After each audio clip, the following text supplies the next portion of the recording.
What's good, Players Choice family? Welcome back to another episode of the PressBox. It is officially Championship Monday. I hope you bring in your work pail, bring your big boy pants today, gentlemen, because it is about to be a movie. The title for number one debater on the PressBox is underway. I'm your host, Jay DiBiase, the GM and host of the PDW, the PressBox Debater Warfare channel, man. And with that being said, for the title of PDW champion, that's on the line. We got some elite contenders, obviously coming out of nowhere. Really the underdog in this whole thing. Shocked the world. Jalen Carter makes his appearance as one of the challengers today. Excited to see what he could do. Obviously, the story isn't finished. We had one guy miss the show due to some situations. Obviously, had to handle some business. However, the champion called him out. Said, if I'm going to do this, I got to go big or go home. So our second challenger, Trent, what's good, my brother? How you doing? Cooling, bro. You know what it is. Obviously, the champion himself, the tribal chief, Riddell. How's it going, my guy? How's it going? Hey man, it's going good. This should be a lot of fun. All right, bet. Now let me bring the other two PressBox members, but also our judges this evening. Lonnie, my dog, early. We're gonna bring y'all to the top. Actually, we'll move y'all to the middle. So, fellas, y'all obviously know how this goes. It's the triple threat. The rules are fairly simple. First to 3 points wins. Obviously, myself, Lonnie, and Early will have questions for you. They'll be pretty much vague. There won't be no notes. You have a timer. The timer will give you about a minute 30 to get your takeoff. And then the three of us will decide who had the best debate. Obviously, we have to come to a conclusion. If we find ourselves in maybe a three-way tie, we may have to throw in one more topic just to obviously give ourselves a tiebreaker. But with that being said, fellas, welcome to the show. How y'all doing this on this lovely Monday? Feeling good, man. Championship Monday. We ready to shock the world. Baby. Trent, what you thinking about all of this? What's your expectations for the matchup, and what should the people expect? You muted, Trent. This is really a 1v1 between me and Riddell, but you know, Giles not finished though. A lot of talking. A lot of talking is cute. It's cute. It's cute as crazy. Y'all just be saying stuff. What you saying, champ? Hey, I just want to make sure. I want it to be undeniable, undisputed that I'm the best on here. So I think Jalen did his thing, but I wanted Trent to have the opportunity to. I want to beat the best of the best, and I'm here for it. All righty. Let's get to it then. Hey, Lonnie, do you want to give them their first question? You got one in the chamber for them? Yeah, I do. All right, let's get it then. Right, let me set up this timer. But go ahead, Lonnie. Give them their question. This question was, since a similar question was my downfall about most underrated player. What's the most underrated season of all time? So just before, so no award. They couldn't have won like offensive or defensive player of the year. They couldn't have won an award. Like, what's the most underrated season of a player of all time? All right. So how we're going to do the order is this round, Trent, since you are technically the lowest seed, you will go first, then Jalen, then Riddell, and then next round it'll be Jalen, Riddell, then you'll go last next round. So just to clarify, when you mean like again with the season, like they didn't have to win no awards, none of that. Technically, like they didn't win an award, or like snubbed. You could say didn't make it all pro. Could be all of that. Underrated. Okay, cool. Y'all ready? All right. You ready? Yeah. All right, your timer starts in 3, 2, 1, go. Well, since we're talking about I'm not gonna say it's overrated, but just because it didn't win an award and it should have undisputedly, I gotta go with 2009 Darrell Revis. Darrell Revis in that season literally locked down every top receiver in the game. You know, Terrell Owens, Chad Johnson, Reggie Wayne, Andre Johnson, and he didn't win Defensive Player of the Year. He was literally clear-cut the best corner in the league. Literally, that's literally season. That is the best lockdown season the corner has ever done. Press man-to-man, no cover 3 straight, cover 0, cover 1, man to man. Lockdown. He locked down every receiver played that game. Literally, no receiver on that face against the Darrelle Revis had 40 yards against him. Not a single one. Just think about that. All the top receivers in the game, not a single person got over 40 yards against him. So since that he didn't win an award, I'm going to go Darrelle Revis because he should have undisputedly been Defensive Player of the Year. Okay. That's it. You still got 30 seconds. Okay. I mean, just to add on, shit. What he did for that season, nobody has ever replicated. Literally, nobody. The closest that's came has been 2020 Jalen Ramsey. But besides that, even then, Jalen Ramsey led up a 100-yard game. Again, the degree of difficulty of holding the top receiver, the best of the best in the game, to under 50 yards every time you match up against them is mind-boggling. Nobody's really ever done it, bro. And what year you saying that was again? 09. All right, let's reset your timer. Reset your timer. Jalen, you ready to go? Yes, sir. Yes, sir. All right, Jalen. 3, 2, 1, go.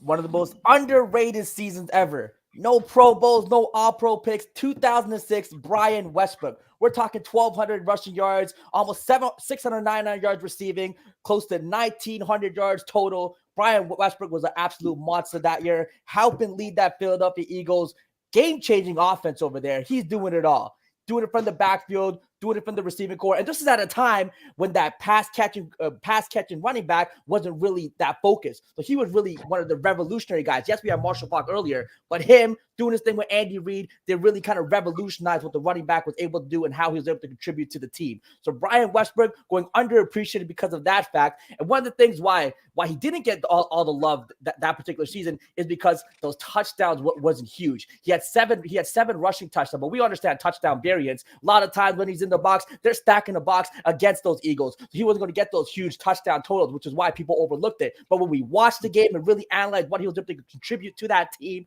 offensively, he was the engine of that team. Yes, they had McNabb. Yes, they had Owens. But Brian Westbrook was the heart and soul of that team. He was the guy when they needed a big play, they go to Brian Westbrook. Brian Westbrook was the guy who made all the game-changing plays for that team. Severely underrated season. Brian Westbrook is my pick. Okay. That's your time anyway. That was right on time. You had about 5 seconds left, so good job, Jalen. All right. Riddell, you ready? 3. You ready? 3, 2, 1, go.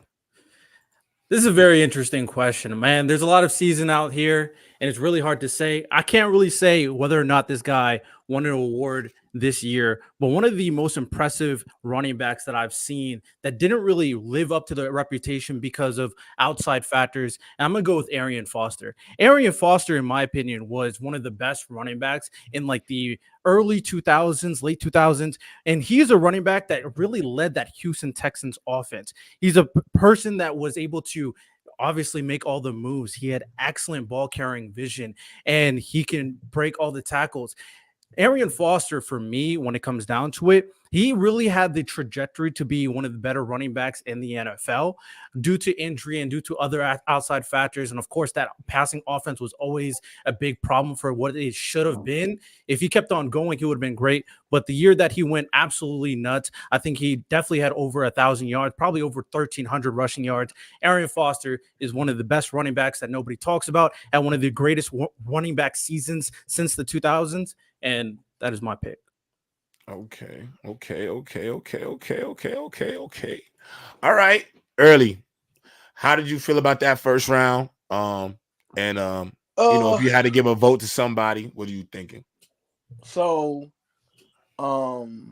weirdly enough, okay, so here's the thing. With Trent's situation, the Darrelle Revis year was great in 09. It was a great year, but Charles Woodson was amazing that year. So for me, like him not getting it was kind of deserved. Charles Woodson was out of his mind, and he not only was having to play corner and safety, he was all over the field, having to make tackles, like 70 tackles that year, 8, 9 picks, 3 or 4 defensive touchdowns. So for me that year, I think I kind of penalized him on the fact that Charles Woodson, he said he deserved to be defensive player of the year.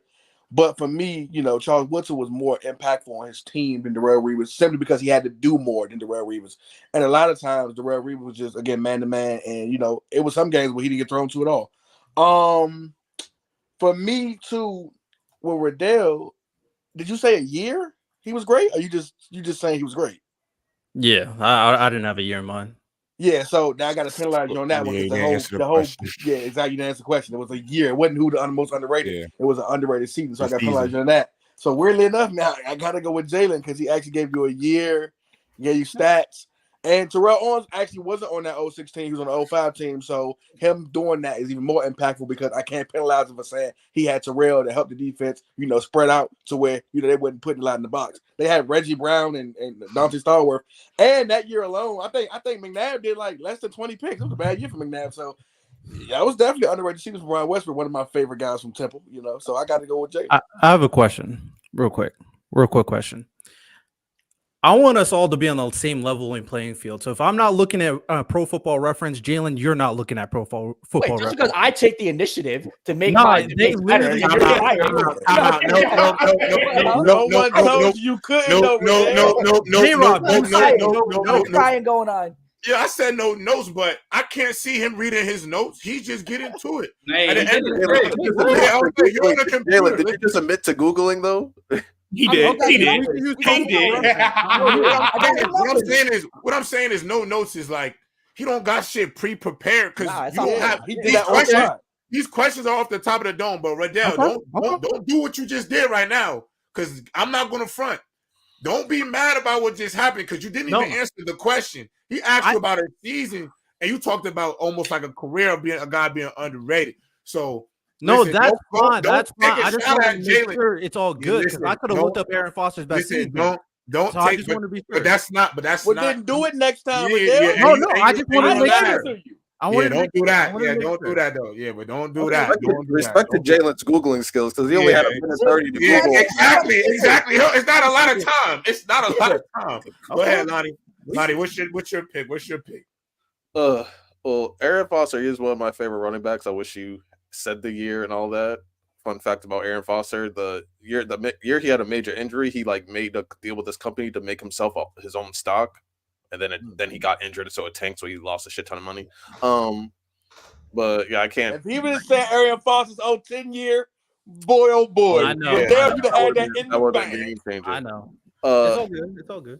Brian Westbrook was also good because as Early said, Owens wasn't on there. I didn't like the fact that you said that he was the only game changer or that he was the only one making plays when McNabb was on that team. But at the same time, being in the same conference of Darrelle Revis, you understand, he might be top 2, top 3 all time in terms of corner. He might be number 2. And the fact that he didn't get more awards, especially 09 when he was literally every top receiver he was up against, and he locked them down. Chad Johnson, T.O., whoever was in front of him, there was nothing. Revis Island was in its prime in 09. So I think I would go with Trent for that one. It was close though. Good job, Jalen. It was close. Not matter. For me, I'm gonna. Well, first let me say I like both of the decisions and the picks. I thought both were good. For me, Trent, I liked your season more than I liked Jalen's, but I like Jalen's explanation more, and this is why. Because the season you're talking about, you could have really expounded on how relative to all time that season was as a coverage corner. That season you could put up really as the greatest coverage season all time, and he didn't win a Rookie of the Year. And this is, you got to remember, he was holding the top receivers in the league to well under 35 yards a season. And he was doing this while traveling. And I feel like, you did mention the receivers. This is why I wish you would have used all your time. You were really rushing through your take. I feel like when you had so much you could have really got into about that season, because the nuance of it is that's an underrated season, but that's also one of the greatest coverage seasons in the history of the game.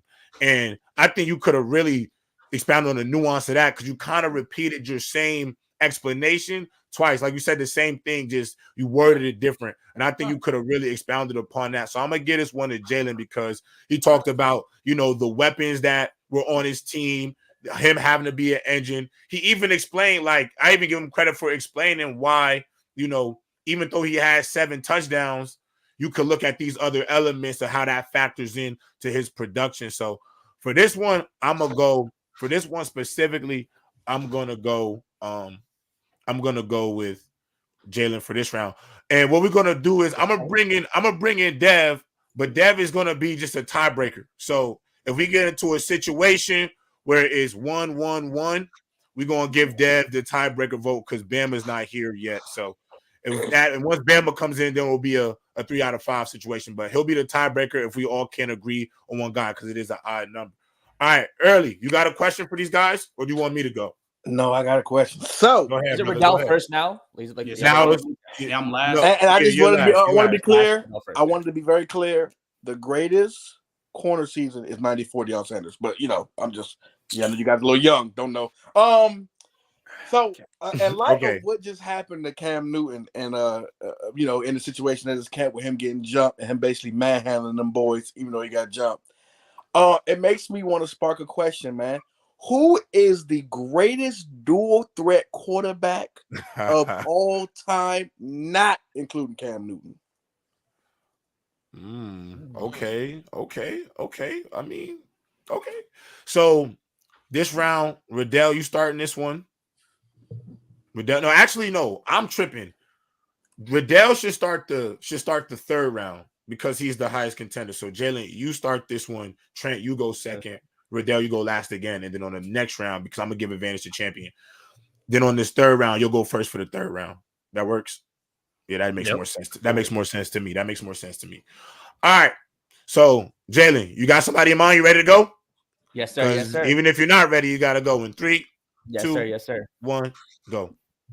The greatest dual threat quarterback in my eyes, the guy actually gets overlooked in this title, is Randall Cunningham. Randall Cunningham, a player who played in the 90s and the early 2000s. Randall Cunningham was kind of an innovator of this, really kind of becoming one of the first guys to really be able to run the ball, get you first downs, move the play, while still being an elite passer. This is a guy that can still throw for close to, 3,000 in the modern day, 4,000 yards, but gave you 3,000 yard seasons, could still get you 20, 30 touchdown throwing seasons, but still get you seasons where you can rush for multiple touchdowns within the game. The only problem with his statistically is that he played in an era where the running quarterback wasn't already as pushed. Obviously, today we understand that quarterbacks are given more of the freedom. So for what he was able to do in his era, being an innovator and really kind of letting guys, he had to run so guys could, he had to walk so guys could run. He had to do what he had to do so guys could do their thing. But in terms of, again, just simply the abilities he had, he could have been strictly a pocket passer. He could have been 4,000 yards, 35 touchdowns, 10 interceptions. He could have been that guy. But also as an elite runner, he was that guy too. I'm obviously not the level of Michael Vick or Lamar Jackson, but at his size, being a bigger quarterback and being able to run the way he did, being able to truck over guys, hit them, go through tackles, an elite runner, elite at beating tackles with his body, an elite thrower, an elite passer, good decision maker. Frankly, he could do it all. Randall Cunningham is the guy. Okay, I like it. Right on time, too. Right on time. All righty. Trent, you got somebody? You ready to go? Yeah, give me a second. 3, 2, 1, go. Even though this quarterback I'm about to name is not on the running side of like a Lamar or Vic, he was still a dual threat. So I'm going to rock with Steve Young. Steve Young as a quarterback, especially relative to at his time, I think his 1 year, he had like 7 touchdowns. He was 35-10. And also relative to the era, throwing 70 completion percentage in the time in the 90s. That wasn't really rare. Also, you bring into the fact that him as a player performer was phenomenal. Now, of course, he had a great team around him, but he also started to perform in that instance. Like in the Super Bowl, he has one of the greatest Super Bowl performances of all time, like 300-something yards. I think he had like 6 TDs against the Chargers, going absolute bonkers. Steve Young, as a quarterback, was one of the most accurate quarterbacks, if not the most accurate quarterback in the 90s. And he can do it on his legs, too. He gave you like 7 touchdowns, 405 of it. It's not like a Vic or Lamar where he giving you almost a K in rushing, but he had the ability to where if he wanted to use his legs, he can use his legs at a timely manner. But Steve Young, to me personally, is the best dual threat quarterback of all time.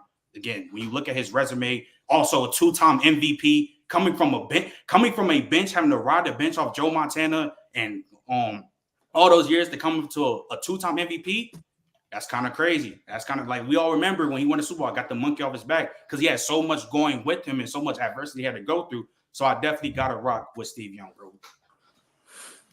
Okay. And way to use your time, Trent. I like that. I really like it. I'll be honest. Nice.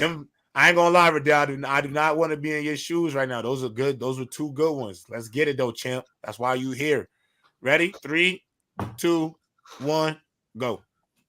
Man, I really like that Steve Young pick, but we're talking about dual threat quarterback. Key words, dual threat, and that can't be anybody else but Lamar Jackson. I mean, Michael Vick stamped him himself, saying Lamar Jackson is the best mobile quarterback in the NFL. And when you're such a weapon that when it comes down to it in the passing game, you can get it done, but when it comes down to you running with the ball, you can make everybody miss. You can outrun everybody. Lamar Jackson is the full package when it comes down to it. And a lot of people didn't have expectation when it comes to Lamar Jackson. He was a 32nd pick, and then a lot of the teams were going like, he's probably not going to cut it out. He might be a wide receiver. He came in, took the reins, and then immediately became one of those guys. Won the MVP in his second season, won the MVP as of recently. And as a quarterback that didn't have a lot of weapons to use, he didn't have a Jerry Rice to be a consistent weapon. He had people like Mark Andrews. He had people like Rashad Bateman. A lot of these receivers be dropping the balls. A lot of these receivers can't get open in terms of one-on-one coverage. But despite all that, he was consistently being a quarterback that can carry the offense for the Baltimore Ravens. And he did that to some of the best seasons in the NFL. Man, if we're talking about playoff resume, I mean, his playoff resume is compared to Peyton Manning when it comes to consistently going down to the playoffs, making it past the rounds. And unless he's hurt, he's really not having a bad postseason. Lamar Jackson, at the end of the day, is a quarterback that is a elite talent when it comes to rushing the ball. Tom. Good job, Riddell. Tom. Bama, what's cracking, bro? What's good, brother? What Riddell in here preaching about right now? What are you lying about? So the question was just about the best dual threat quarterback not named Cam Newton. And so Trent gave a monologue or argument for Steve Young. Jalen Carter picked Randall Cunningham, and then Riddell was talking about Lamar Jackson. Obviously, I don't know if you got to hear their first one, so you want to sit this voting out. The first round, though, went to Jalen. Jalen's up 1-0 right now on the group, first to 3. You know, as a nigga that only peaked in high school, I'll sit this one out. I'll be responsible right now and sit this one out. You feel me? Yeah, bro. You quite the friendly guy, man. Don't be too friendly now. Don't be too friendly to these guys, bro. I won't. Don't be too friendly to these guys. It's hard not to be friendly when you only peaked in high school because that was a friendly time. Yeah, I know, right? Shout out high school. Great time. Okay, was high school. Yeah, man. Damn. Don't hug your brothers too hard, man. Don't be excited to see nobody too hard, brother. You feel me? You know. But anyway, let's get back to the topic at hand. So obviously Bam, I brought in because at the time he wasn't here, I brought in Dev just in case we needed a tiebreaker.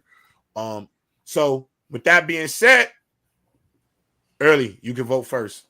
So for me, I think that if we're talking dual threat, Riddell made a point with basically saying like although Steve Young was capable to run and had some moves, I look at Steve Young almost like a Aaron Rodgers, where he was for the most part trying to make something happen in the pocket to get it going, and when he had to run, almost like Patrick Mahomes do. Like Patrick Mahomes ain't running all the time, but when he can, I gotta be real, man. That 1990 Randall Cunningham season. 3,500, 30 touchdowns, and 950 yards rushing. Woo, that's a hell of a season, boy. But when I look at dual threats, right, and Cunningham is the pioneer, I just believe that, man, Lamar Jackson. And here's the thing: I think that when it comes to Steve Young, I don't think he's in the same equation as them two. So it's just for me, it's them two. And I'm looking at playoff success as a part of your duel because it doesn't matter the most when you're in the playoffs. And I got to be honest, man, Riddell kind of lied when he said the only time Lamar is not cooking is when he hurt, because he wasn't hurt this last year and he wasn't cooking.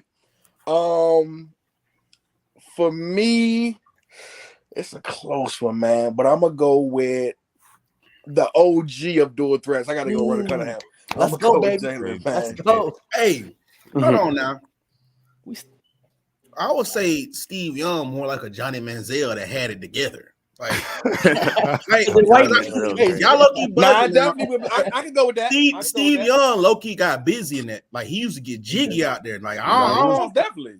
It shocked me that Trent bought that name up, but that was Steve a Young good. used to get jiggy out there. Like He was nice. He was jiggy. nice. Young's like good name. That's But good name. when we think of dual though, Bama, they not in the same category. He in the same category as Randall Carter Hartman. But when I think of dual threat, though, I think about potency, though. I think about potency. Steve Young's arm was just as potent as his legs. Like, and his legs was like at a point to where it's like, once he dotting you up, it's just like, oh man, and he can run. Like, it's just like it makes you mad. Like with Aaron Rodgers, right? He dots you up all game with these pretty missiles, all game, throwing darts, bop, bop, bop. And when you least expect it, he scrambles for 15, 20 yards. And it's just like gut wrenching. It's like, oh my God, bro, I forgot he can scramble too. That's why I'm Patrick Mahomes people. Like, because it's like they dot you all game throwing missiles. Yeah, and you get they can run. Expect it. That's crazy. 30, 40 yard scramble. Like, and it's just like, oh my God, bro, I forgot he can run. So I feel like that's what a real dual threat is. Like because it's a threat. Like you even brought it up. Randall Cunningham, Lamar Jackson. When it come time to throw that ball, late stretches, they looking like real scramblers instead of dual threat. Real scramblers instead of dual threat. Steve Young, bro. I'm just saying.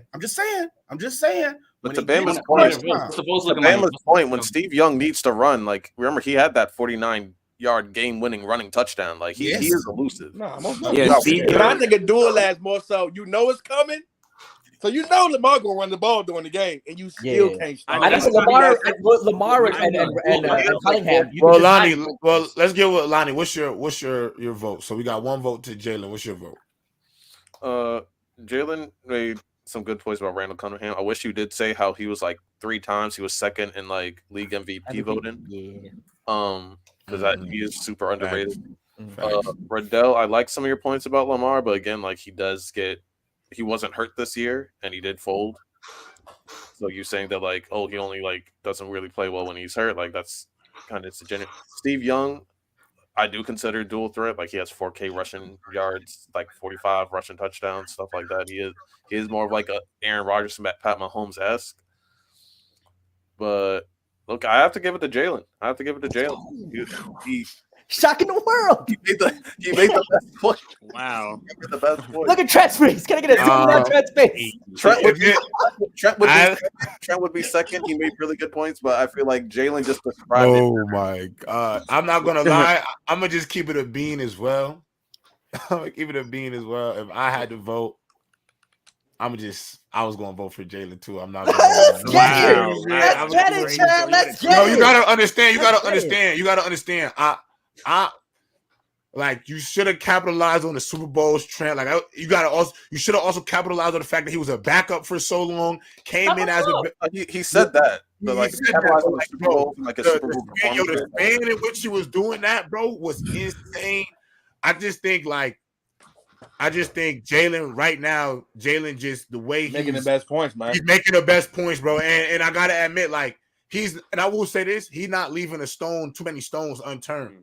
Like the one stone he left was the MVP, but I feel like he touched on so many things, even the own error tax. Like I even think of like Riddell, when you brought up Lamar in the playoffs, you could have even said like, for example, that some of his playoff woes, and then you could have compared that to Peyton Manning to kind of say like this success can still be there. And so it's like you could play into both parts of that. Because there's a lot of good arguments, I think, for everybody. I just think right now, Jalen right now is just, I think he's putting together his points together, pretty well right now. I got to give it to him. And, maybe this is from just all the battling. This might be that battle experience.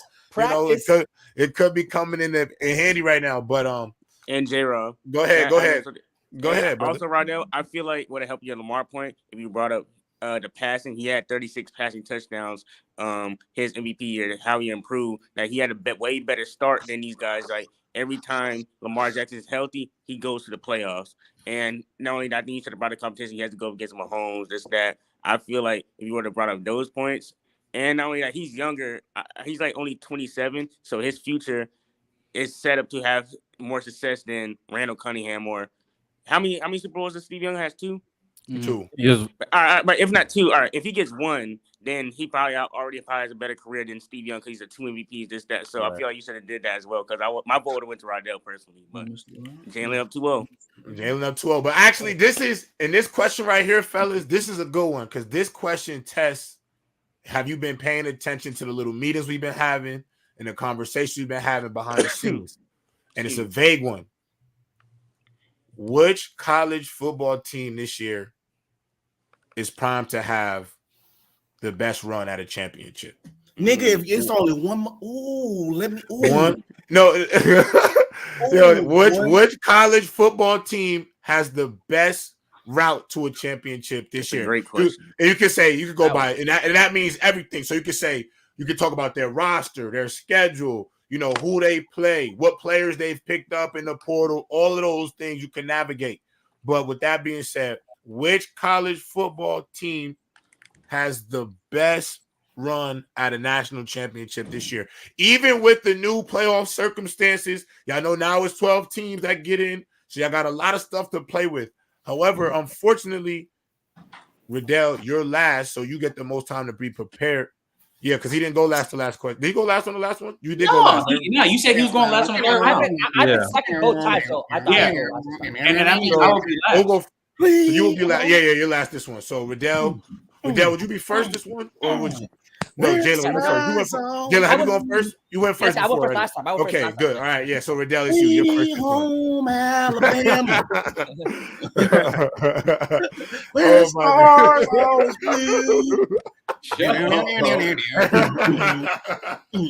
Yo, this man is crazy. All right, and for this round, fellas, now that we got 5 people in here, there'll be a little bit more parity on the rest of the way. It'll be a little bit more parity. So y'all have, because we're not going to just kick Dev out of here. And Bama's in here. Obviously, I know Bama's also hard-working black man who dresses real nice. I just want to make sure I say that. So everybody know he dressed nice, he hard-working, but, he in and out. So just in case, we got to keep both guys in here. But with that being said, Riddell, you're on the clock, brother. And your time begins in 3, 2, 1, action. I'm going to keep it a stack. I'm your Mr. College Casual. This is definitely a tough question for me. So I'm not going to pretend that I know everything when it comes to college. I've been paying attention to a lot of the prospects. So I'm just going to ride high and die and just go like, hey, man, you guys better prove me right. I'm going to go Colorado. I don't care. I don't know if it's the right answer, but I'm going to say I really liked a lot of the things that Colorado did last year when it comes down to it, with Shedeur Sanders playing like an excellent quarterback despite having an offensive line that wasn't able to really do anything. If they could fix up that offensive line as well as that defensive line and actually make them not only protect Shedeur, but also get some pressure on the quarterback, that would be huge. Of course, they got all the other star, of course, when it comes to Travis Hunter returning back to the field. I do think they should kind of limit playing both sides of the ball, but if he's locked in at cornerback and helps that defense when it comes down to it, there will be someone that you got to pay attention to. This is a team that has a lot of potential. They show that they can go up against some of the best teams in college football. We see the game against USC, for example. They're going toe-to-toe with Caleb Williams. They're a team that, with the right talent around this, like some stars like Travis and Shedeur, they are a team that can be very dangerous in this new playoff format that includes 12 teams. If they make that 12 seed, they're an offensive explosion away from going all the way. Hey, I'm right in the store when it comes to Colorado, and if they prove me right, then I want all my praise. But we here. Shout out Colorado. Shout out Dion. Everybody wants to join that team for a reason. Tom. Good, Riddell. Okay. I'm not mad at that. I'm not mad at that at all, actually. So who's second now? This is you, Trent? Now, this is Jalen. No, this is Jalen. I go second every time. Yeah, you go last. Yeah. All right, bet. All right, Jalen, you ready? Yes, sir. 3, 2, 1, go. The team with the best path to a national champion was a team, frankly, that I think was the best team last year, and that's the Georgia Bulldogs. This Georgia team is coming back with the #1 ranked defense, and to add to that, they got the #1 ranked recruiting class. In the offensive end, they're bringing in running back Trevor Etienne from Florida from the transfer portal. We got London Humphreys from Vanderbilt, Kobe Young from Miami. That offense will be fixed. This defense is going to stop every team that it faces. And guess what? With Alabama, no Nick Saban, they ain't going to be the same Alabama. I'm sorry, Bama. They're not going to be that. They're going to have a drop off. All right. So are they who the team they're really going to be worried about? Florida will be cool. Not one of the better teams. And then you have Auburn. Auburn hasn't been truly elite in a couple seasons. So a lot of these kind of elite programs, the SEC, they're going to have down years. And then when you have Georgia, once again, still have the best recruiting plan, still have maybe now the best coach in the nation. Shout out Georgia. Georgia is going to be that team. Offensively, defensively, they're completely stacked. The pathway with the SEC probably going to have a down year with other teams. It's going to be an easier path to the national championship. The Georgia Bulldogs, in my eyes, were the best team last year. We're frankly one play away from making the college playoff and probably winning a national championship. The Georgia Bulldogs are the team that are going to win the national championship this year. Hey, Jalen, I'm going to let you know, when you making your points, if you're not talking about Alabama, don't bring them up. You almost got your ass sent to Gulag. I'm dead ass. I almost stopped you and sent you. Don't do that. Because I'm a real Bama fan. I'll drop some stats on y'all head. All y'all. Hey, I'm telling you, it's Georgia Kirby's world. It's Kirby's He gonna start backing out the Brady Croyle agenda. I am Brady Croyle agenda. Trent, you ready? Yes, sir. All right, 3, 2, 1. Let's get it. So, it was great pick. Shout out for Dale for the honesty. I love it. But I got to go with the best team to contend for the college football to win that natty. I got to go with UT. When you talk about UT, they got Quinn Ewers coming back. You got Jaden Blue at the running back. But we got to also talk about what Texas did in the offseason with their recruiting class, especially in the transfer portal. Even though A.D. Mitchell and their receivers are gone, you pick up Isaiah Bond and you pick up Matthew Golden, 2 top-tier playmakers, top-tier guys for Quinn Ewers to throw the ball. Tavondre Sweat and Byron Murphy leave, you pick up Trey Moore and from UTSA, who had 15, 16 sacks. That's going to be a major game changer for Texas. When you look at Texas as a whole with Steve Sarkisian, what he can build with this offense, this can potentially be the best offense in the country. Quinn Ewers returning. You got playmakers around his guys. And Steve Sark is a phenomenal coach. And we've seen what he done at Alabama. He can put all these guys in place to playmate. They were one game away from being national championship this coming season. And now they have the roster to do it. And they can, even though their schedule is hard, Texas' schedule is hard because they're in the SEC. They officially now have the roster to match with every single team in the country. Literally, point blank, period. If I have to go with a team, I got to go with UT. They got the most depth back on the roster, amazing transfer class. I didn't even bring up the recruiting class getting in Colin Simmons, another edge rusher that could be major, huge. He was a 5-star. They pick up Ryan Wingo, the receiver, Kobe Black. Their recruiting class and their transfer portal class, I would agree, is the best recruiting class in the country. I got to go with Texas. They're reloading with these guys. Tom. All right. So, Bama, now that you're here, we're going to start with you. What did you think of this round, and who is your winner of this round? All them niggas going to the gulag, if you ask me. It was only one right answer. It was only one right answer. One. Nice ass. And all y'all dropped the ball. Bringing up all this, all of that. All of these are just assumptions. It's only one big facts around here. Bro, Bam, come on, bro. The last time Alabama kept 2 of their 5 stars from the state of Alabama at the University of Alabama, it became the Alabama Invitational. Y'all coming up with all these hypotheticals and they ain't showed you nothing. Nick Saban ain't gone. He's still there. Also that too, the spirit of Nick Saban is still there. That's crazy. Scared of Nick Saban. Shout out. You hyping up all these other coaches. Caleb DeBoer was on that list too. Alabama still top at recruiting again. Number 2 again. No Nick Saban. Who's number one in the transfer portal? Even after all our sorry non-real Alabama players left. Caleb Downs not real. Yeah, I'm about to say he was good. Caleb Downs is good. He was the best player. He was the best player on your defense last year. Brother. I wouldn't say all of that. The reason why he was the best player on your defense last year because he's not there. He's not there. He's a loser. He's a loser, like the rest of them losers. So can you pick a person, Bama, or are you pleading the fifth? If I'm gonna just pick a person, who did you pick again, Riddell? Colorado. Just pick a person. Y'all just making sure. Yeah. They in the Big 12. Yeah, Big 12. Yeah, I'm going Riddell by default because This is what's crazy. so crazy is how you go pick two teams in the SEC, bro, with Alabama reloading the clip just like how they reloaded it, bro. Your Bama Can we get his voting pass revoked? Nah, it ain't no golden pass. It ain't no golden pass vote because you brought up all of these transfers. Great Was number one in the portal. He was the number one transfer in the portal. So you hyped up all of these dudes from Vanderbilt and all this. It's not moving me. It's not moving me. What are you talking about? I'm talking about Jalen. I brought it. And then you, you with your Texas bias, you went Texas. I don't like UT. You went Texas.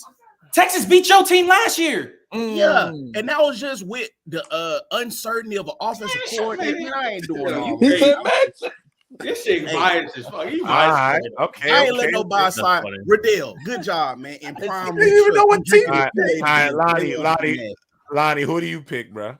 All right. We'll see if this thing is skewed. Last place, to be honest, was Riddell because you were talking about how they needed to improve the offensive line. Well, they got an All-American from Houston from the portal. They got a 5-star OT lineman, and they got another big OT line. So like they improved that, and just the explanation wasn't as in depth as the other two. Or Jalen, yours was good. You talked about the transfer portal and the draft class, everything like that. I just felt like Trent articulated his a bit better, and he went a little bit more in depth. It was close. It was like this, but no, Trent definitely went more in depth about like who they're adding and how that's going to help uplift their team and how it's gonna propel their team to the top. So I'm going with Trent on this one. Okay, 1 point Trent, 1 point Riddell. Early, what about you, brother? hey, man, how many wins you got to get to win this thing? 3, first to 3. I'm be honest with you, man. Everybody has some good points.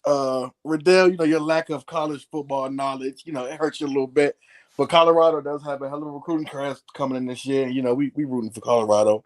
But I got to be honest, man. Jalen made some solid points, man. He really did. But in the end, Trent's the guy I got to go with, man. Trent kind of laid a lot of facts, and that Quentin Ewers coming back definitely moved me. Him probably being the best quarterback in this draft other than Shador. But having more talent from what we know on paper than Shador as of right now. Time will tell when the season starts and we get to really see how it plays out. But yeah, man, Trent got one for me, man. I ain't gonna lie, he had the best point. Most definitely. I like it. 2 votes to Trent, 1 vote to 1 vote to Riddell, no votes for Jalen. So I'm gonna go, and then obviously, depending on my vote, then you still tell us what your pick would have been. Dev, obviously, we'll know if whoever gets this one will get 3 votes. So that'll be 3 out of the 5. For me, this one is close. Again, honestly, Riddell, I don't even know why you pled the 5th like that before you went, because, bro, you had the ultimate layup, like Ohio State, bro. You even pledged your allegiance to Ohio State, and bro, the Ohio State. First of all, Ohio State had one of the best transfer portals. Getting Will Howard, Julian Sand, and Aaron Nolan in the recruiting class. They got the number 1 player in the country at wide receiver coming in. This kid, Jeremiah Smith. I mean, we just got Judkins from Ole Miss to transfer in the running back. Caleb Downs obviously did not want to be a loser at Alabama and came to the winning side with the Buckeyes. There was just so much that, like, if you would have just said, and the thing is like, if you would have just said Ohio State and not even preference that you wasn't like you knew much about college football, you would have still been Gucci, because Ohio State would have made hella sense, and Colorado made sense too. But you were kind of like just going out there down on. I just didn't know if McCord. I don't know how McCord's going to play without Marvin Harrison Jr. So McCord is not even that. Yeah, if he would have said McCord, it would have been over, because McCord don't even go to Ohio State. That's like Jalen when he said Stetson Bennett. That type. Jalen was good too. Jalen, I think you just needed to calm down, get through your points, bro, because Georgia was a great pick. I hated that you didn't bring up Carson Beck at all. You should have brought up the quarterback. No, that was the one. The quarterback. I think the quarterback would have made it a little bit harder of a decision to pick, but you didn't bring up Carson Beck because he's going to be on that Heisman watch going into next year. You should have brought that up, especially with the additions to that offense. But with this one, yeah, facts, draft watch, everything. But with that being said, I think Trent articulated the best, and I'm gonna give him the nudge for this round. So Trent will obviously win this round. 1 point Trent, 0 points Riddell, 2 points Jalen. Dev, if it was up to you, who would you have voted for this one? Hey, honestly, JR, you stole my answer. I thought someone was going to say Ohio State because that Right. defense improved massively. But Trent, I don't like y'all was being nasty. In my opinion, it's Trent by far, kind of easily. I think he won easily because he brought up Quinn Ewers, he brought up the transfer portal, and not only that, well, we will see Georgia and UT play this year, so ultimately we will have the conclusion. But I think UT just easily has the easiest chance out of these three teams because one, they are one game away from it. They have the best quarterback, and I think they have arguably the best coach out of these three teams offensively. I think Steve Sarkisian is going to prove himself to be a better coach than Kirby Smart. That's my hot take this year. I like it. Okay. Hey, anybody For the record, I thought Trent won that too. Like I thought anybody in here want to bet on Respect them Dion, teams? though. I guarantee you, Alabama make it to the championship before them three teams. How much Ohio you bet? State? How much Ohio you bet? State. I bet Bet 100. Ohio State. Bet 100. Yeah, I bet 100. I'll gladly bet 100. Bet 100. Bet 100 each. Bet 100 each. All of us. You and J-Rock bet. Say less. Ohio I State. bet 20. Ohio State is making it. This is why they're not gonna make it for Bama. Bama will be playing in the national championship before This Ohio year? State. This season? This season. Crazy. Bet it. Bet 100. Bet the 100. Bet 100. All right, bet. Time stamp it. Time stamp it, 45 bro. minutes, 48 Bet the 100. seconds. 548. 45 Free seconds. That's free money. That's free cheese. Free Bet the cheese for 100. me. Free cheese for me. I ain't gonna lie. I can't. Hey, Trent, I can't wait. I can't wait till that. Do you Nimrods realize we lost Isaiah Buns? Ryan Williams clears Isaiah Buns. We lost Caleb Downs. Keon Saab is older, and he was an All-American. Say I'm lying. Is he bad? He ain't better than Caleb Downs. It's not close. It ain't by that much. It ain't no gap. It ain't no You're gap. delusional. And if anything, you've been delusional. if anything, I'll say we got He's better. so biased. Also, He's so we lost. biased, bro. Also, we lost Caden Proctor. We beefed So back up biased. with the offensive lineman from Washington. Yeah, you're cooked. You're cooked. You right tripping? now. We got You're better in every biased. position. Ohio State is a better And we got football that team. boy Wait, Mbakwe. Trent, you're betting Ohio State too? Hell yeah. Shit. And we got that boy Mbakwe. He said any one of the three teams. So Hey, Ohio State, it don't Texas, matter, man. Georgia. Yeah, I'm here. So that's Hey. easy. Shit, Colorado too. Shit. We get 14. Hey, y'all No, say that's easy not- bands. We'll see. All I want to hear is that coin hit my Easy. cash app. Yo, As soon as they go. I cannot wait for that little. Grant, you an Ole Miss fan. You need to go to sleep out the chat, nigga, and take a nap. Ole Miss might be better than you niggas this year. I hope you know that. I bet another Ole Miss 100 on dead. that. Do you want to Ole bet Miss another might 100 on damn that? be better than Don't y'all this crazy. year, bro. Don't talk. Jackson Hey, y'all Dart don't- might my dart money y'all blue. ass up. My money blue. Nah, I want to get involved in the SEC stuff. I'm a Big Ten guy. 'Cause I'm with I the Big know Ten. I'm with the Big Bama Ten. will. I'm with the Big 101. Ten. I'm with the Big Ten. Real man football. I'm with the And Big Ten.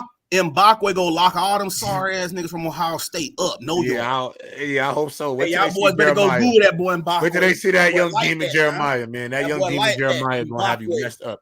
But let's move on. Let's move on to the next question. Actually, Bama, you could give us the next question to these fellas. What question do you got for these boys? Anything. NFL. I guess NFL because try to make it fair because Better peak, Pinky or Cherokee? No, I'm just playing. Just playing. Just playing. I want y'all boys to get in y'all bag real quick. Give me Alexis, Texas, but continue. Alexis. Hey, Hey, we know who you are. Yeah, We got your number, Jalen. We got your number. We know who you are. If it ain't snowing, he ain't going. Yeah, we know who you are. If it ain't was white, me. it ain't right. Yeah, we know who you are. That's crazy. You definitely sold yourself. Jada Fire or something. All This right. nigga said Alexis, Texas. Yeah, that's Alexis in the game. But to answer that question though, Pinky. But anyway, go ahead with your question. MVP dark horse for next season and why? Ooh, that's good. That's big. That's Gucci. Hey, I swear to God, you niggas better not take no low hanging fruit. Trent first. Trent Niggas first. Yeah, I better got not you. take no I got low-hanging you. fruit. I got you. You better Listen, be listen. creative. Got you. Listen, don't be like so this one right now, Trent, you're gonna be first. Advantage go to the champion. All right, and then Jalen will go second again. All right. You ready, Trent? Oh, also, I don't want no repeated answers. If somebody say a player, don't say that Thank player. you with that. Yeah. Yeah, Big Dog has spoken. Big Dog has spoken. Victor Sweet has spoken. All right, Trent, you ready? 3, 2, 1, go.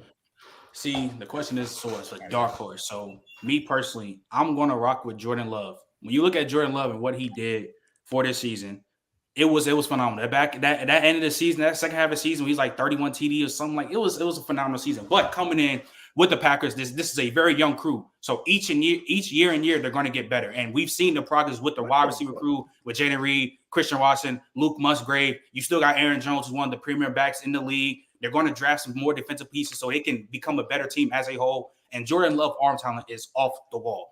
I really think this Packers team can win a division next year, win 10 plus win team. And of course, when you come into the draft, they can ask on that crew, maybe get another corner, help out Jared, get like a Kool-Aid, Terry Arnold, really help them really get locked up for their defense and as a whole, because this offense is going to be locked and loaded. Jordan Love is one of the best passers in the league already this season. And again, 10 win. This Packers team is going to be a 10-win team. And I got to rock with Jordan Love, bro. We talking about a dark horse. Nobody really talking about Jordan Love for real. I gotta go with Jordan Love. I love it. All right. That's Tom. Still has some time left, but you Gucci. That was a good explanation. All right. Will we set the answer? Jalen, you ready? Yes, sir. 3, 2, 1, go. The dark horse for MVP, it's going to be a non-quarterback, and that's none other than Jonathan Taylor. We're talking about a Colts team that was 9-8 this season with the injured Anthony Richardson. So once you put Anthony Richardson back on that team, I think this team has the ability to win 12-plus games. So that jump in wins and then making the playoffs, Jonathan Taylor, who we've seen an 1,800-yard rushing season from him, the up in wins with him, and they're probably seeing less stacked boxes because I think Anthony Richardson is going to be a viable quarterback and make defenses respect his arm. Jonathan Taylor is going to has a chance for 2,000 yards for me. Jonathan Taylor, we understand, is a phenomenal running back in the conversation for best running back in the league when healthy. Run through the tackles, getting better at catching the ball, and he's going to be the lead guy on this offense. We understand, yes, Anthony Richardson is a dynamic playmaker, but he's still going to rely on Jonathan Taylor to help take pressure off him coming off that injury. Jonathan Taylor, 2,000-yard rushing yard season, very possible. 800 to 700 passing yards with that, very possible. Jonathan Taylor is going to put up numbers. I think he's going to collect the touchdown. But once they're in the red zone, it's going to be all Jonathan Taylor. They're going to force feed that guy similar to a Christian McCaffrey type. So Jonathan Taylor is going to have the numbers. His team is going to get better, which we all know MVP voters love when the team is good. The best player on the best team is going to get love. Jonathan Taylor, we've seen it before. This season, if he plays 16 games, he's going to be right there in the MVP conversation. And when we're talking about a dark horse, we understand quarterbacks have the bias and voters have the bias toward the quarterback. But as a running back who can impact the team, it's Jonathan Taylor. Tom. All right. Riddell, you ready? Yeah, let's go. 3, 2, 1, go. I mean, shout out the Jonathan Taylor pick, but dark horse MVP means you kind of have to be able to win MVP. If Cooper Kupp's not winning MVP, Jonathan Taylor's not winning MVP. Let's be very clear. But let's talk about the Rams a little bit. My dark horse is Matthew Stafford. Matthew Stafford obviously had a lot of great seasons throughout the years, but he was never really considered that MVP favorite. Even during the Cooper Kupp season, he wasn't considered an MVP favorite. Well, what we've seen from the Rams after retooling their team, they're a scary team going into the next year. Their running back, Kyren Williams, is really good. Puka's establishing himself as one of the best receivers in the NFL, and another year for Cooper Kupp to get healthy. The big thing for this team, especially moving next season, is that defense to get more loaded, and they will. They were winning a lot of games later on the season. They were a dangerous team that almost beat the Ravens. It was so close on that one punt return that really sealed it for the Ravens in that game, but they almost did what they had to do against them. They almost did what they had to do against the Lions, and next year they're going to be even better. Let's talk about what Matthew Stafford's going to do. Matthew Stafford's going to have an amazing year. He's going to throw for over 4,000 yards. Expected. He's going to win over 12 games or even over 10 games expected. And that offense, when it comes down to it, is going to be led by Stafford. He is what that offense needs at the end of the day with Sean McVay.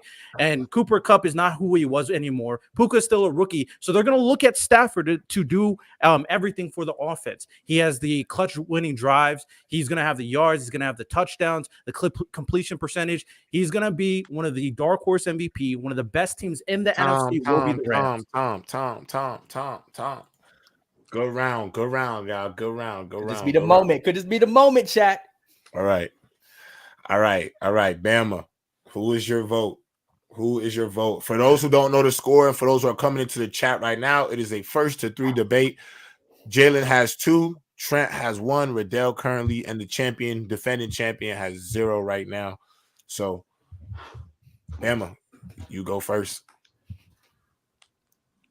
You on mute. You muted, Brody. Jalen made it tough on me. Jalen, for you to be a casual, bro, what make you annoying, bro? You will say some slick, intelligent shit that will fuck them all up. So it's like I can't use my casual bias against you because I'll just be egregious at this point. W vocabulary. There it is. Because you see, my thing is dare to be different, right? And you picking Jonathan Taylor, that's definitely daring to be different. Yep. No low hanging fruit. But that nigga Trent was cooking with Jordan Love, dog. And it's almost like a foreshadowing. We have seen every Green Bay quarterback go from waiting to play to league MVP. It pisses you off. Yeah, I don't know how they got how they went 3 They straight. do it again. That's crazy. Yeah, that is crazy. I don't know, man. Get back to them. I gotta think on them too. Right All right, that's tough. That's tough. Go ahead, Lonnie. Actually, let me get mine out the way because this is tough, bro. This is tough. And then because I'll leave it to y'all. I don't like being this. Man, this was a hard one. Honestly, I think everybody has some good selections. I think the best 2 explanations went down to Jalen and Trent for this one. I love Jordan Love. And I'm going to be honest. Jalen picking Jonathan Taylor was kind of crazy to me because I was really expecting really any combination of some sort of level of quarterback. I'm really glad none of y'all said CJ Stroud. I thought that was probably the easiest one to pick. I thought that was, I don't think he's really a dark horse. I think most people think he's going to be able to vie for that. Yeah, I think that he might be favorite. He might be a top 5 favorite for him and Burrow. Him He is and Burrow. Yeah, he's yeah. So it's hard, but I'm going to be honest with you. I got to pick Jalen. Let's go. I'm gonna be honest. When he broke down, and y'all both broke that shit down so well. But only reason I'm going to give Jalen the advantage, the only reason, is because I think he took on the more challenging explanation.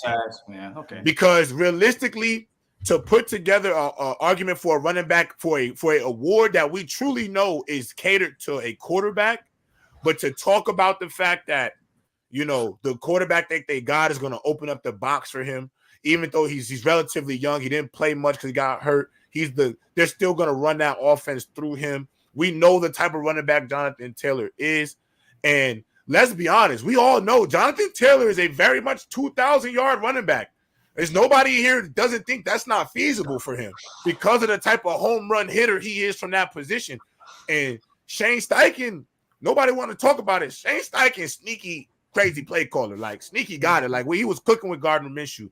And I love what Trent talked about with Jordan Love. I love the fact that he talked about the team being young and ultimately only good things to grow because every year they're going to get better and better and better. But I feel like for this question, when y'all both equally were as good, I had to take which one was probably harder to get there.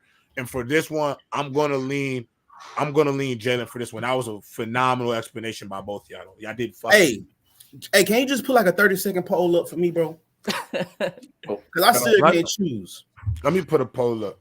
I mean, let me get JD because I can't even put the poll up. I got to get JD to do it.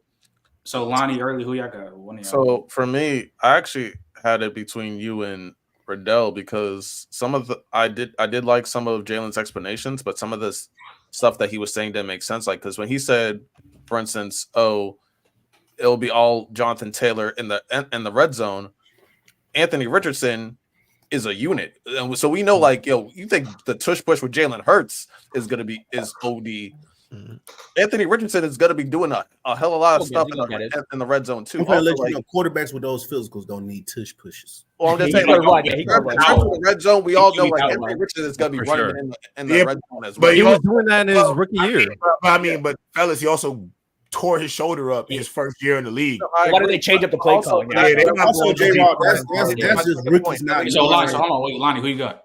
No, so I'm saying at least my second point with what Jalen was saying when he's saying that they're not going to load the box. But with Anthony Richardson, I'd rather if I'm the opposing team, I'd rather load up the box because I'm more scared of him running because with the terms of his deficiencies right now, it's his accuracy throwing. So I'd rather load up the box knowing that he's more of a dangerous runner with Jonathan Taylor. That's the biggest threat with the Colts right now is their run game. So I'd rather load the box and let him beat me by throwing than just not doing that. So, but Trent made good points with how like young the team is around Jordan Love and also his talent and how like they're just getting better and how they probably have like a good they at least two to three number 2 options in terms of receiving score. Matter of fact, how about this? Fuck the shit. 30-second rebuttal. Can I get Trent and Jalen to rebuttal each other's point? Because bro, I gotta figure this out. Who Lonnie pick? Let Lonnie pick first. First. I'm going Trent. I had Riddell in second, and then Jalen in third. I'm going All right, Trent. So 1 point to Jalen, 1 point to Trent. Let early pick, and then you could do the rebuttal, Doug. Fucking yeah, friendly ass nigga. That's crazy, bro. That's crazy. That's insane. That's tough. My bad, dog. My bad. Get him off your mind. My bad. I wasn't even thinking about that. That shit was just an accident, bro. Honestly, that shit was an honest accident. I got a rebuttal. That was just an honest accident. I wasn't even thinking about that, nigga. I just was just an honest accident. Yeah, go for it early. Go ahead, and then obviously with Bama, you can do it. Well, for me, here's the thing about. Although beg to be different, John Taylor is beg to be different. I got to be honest with you guys. I'm be honest with you. Dark horse means he's somewhere in there. He ain't the main guy, but you know it's some bubbling up. I'm be honest with you. Ladies and gentlemen, boys and girls, the day of seeing a running back win MVP are probably over with. To be honest with you, from the way they treat running backs to the way they dual threat running backs nowadays. I'm not dual threat, but they basically one-on-one with running back where you got to back up back. It's probably over with. If Chris McCaffrey can't do it. I think the last one to win it was AP, but we coming off an ACL tear, 2,000 yards. That even if Jonathan Taylor gets 2,000 yards, he gonna have to get 30 plus like a LT. I'm telling you, like 20 to 25 touchdowns, all purpose. It won't happen only because you got Anthony Richardson there who gonna take his carries. To be honest with you, Jordan Love is fifth in MVP odds. I just want to say that ain't no dark horse, but continue. If you're fifth in MVP odds, I hear you, but I'm beyond with you though. I'm beyond with you though. From where he came from and the belief in him, you know I got to go with Jordan Love. Man, come on, baby. Jalen Milroe's like fifth in the Heisman. He was that don't mean anything. I just think Jordan Love's not a dark horse. Like he's known. What Jordan Love did last year with the amount of talent he had, making them boys look as good as they did, he is definitely a guy that we're going to look at from years to come as a guy who could literally off his first season, what I saw, who could literally elevate his team and be the most important piece to his team. So I got to go real. Even though it's dark horse, I got to go with realism, and realism is Jordan Love. I don't see Matthew Stafford getting there no time soon. I think that Rams team is on decline, and that they sold everything they had trying to win a Super Bowl. And once they win a Super Bowl, it's gonna be very tough for them to be as good. And they're gonna have to be damn good for Matthew Stafford to win a MVP. And I don't think they win more than 12 games, no more until he retires. Until they basically restart this whole thing and they get them draft picks back over time. So for me, I think they gotta go with Jordan Love. Y'all sleeping on the Rams. I think I agree with that. So Bama, do you want them to do their rebuttal? Yeah, dog. 30 seconds. All right. Go ahead. Jalen, okay, go ahead, Trent. No, actually, no, you go first because he went before you for the joint. Yeah, you go first. Yeah, to me, I think it really comes down to the question: who is a dark horse? When you have the fifth best odds to win MVP, you're not a dark horse. You're a known commodity. With Jordan Love, we've seen what he did last year. People have him in MVP conversations. A dark horse is someone who we don't think, but has a possibility. So if Jonathan Taylor has a historic running back season with Anthony Richardson there, with the Colts possibly winning more games, jumping to 12 wins, Jonathan Taylor is 100% a dark horse candidate. Keyword dark horse. 2,000 yards rushing, plus maybe another 600-700 yards receiving. He's going to cover all the boxes, and he's a dark horse because no one's picking him to win an MVP this year, but he still has a realistic opportunity based on the numbers he can accumulate in his position. Tom, you ready for your 30 seconds? Ready for your 30 seconds? Yeah. All right, hold on. Let me just reset the timer. All right. Ready? 3, 2, 1, go. Okay, so first off, the quarterback play this year was not as what it used to be. So also, I will argue that Anthony Richardson has more of a case for being MVP this year over Jonathan Taylor because if he stays healthy, he's going to be with a Shane Steichen. Shane Steichen is an amazing OC. Yes, you have Jonathan Taylor. Jonathan Taylor will have to get like some 2,000 yards to break MVP. Anthony Richardson can literally throw for 3,800 yards, and we all know what he is as a unit, as a runner. We'll give you 800, 900, damn near on the ground with 5 TDs, and the coaches won 9 games with Gardner Minshew. You bring Anthony Richardson back, shit, that might be 11. Tom, because only got 30 seconds short. Oh, yeah, all right, okay. Yeah. You good. Bama, do you have a winner? Because right now, what is it? 2 votes to Trent, 1 vote to Jalen. Yep. 0 to Riddell right now. Bama, what you got right now? I wish that shit was a minute. I ain't gonna lie. Yeah, he said 30 seconds. Listen, big man. Big I man, know, bro. Bama, you know what to do. You know, Dark Horse, you know. Nah, I'm not tripping off of the Dark Horse thing because they both did a good job, bro. They both Dark Horses. I get what you're saying. He fifth and that's just but we know.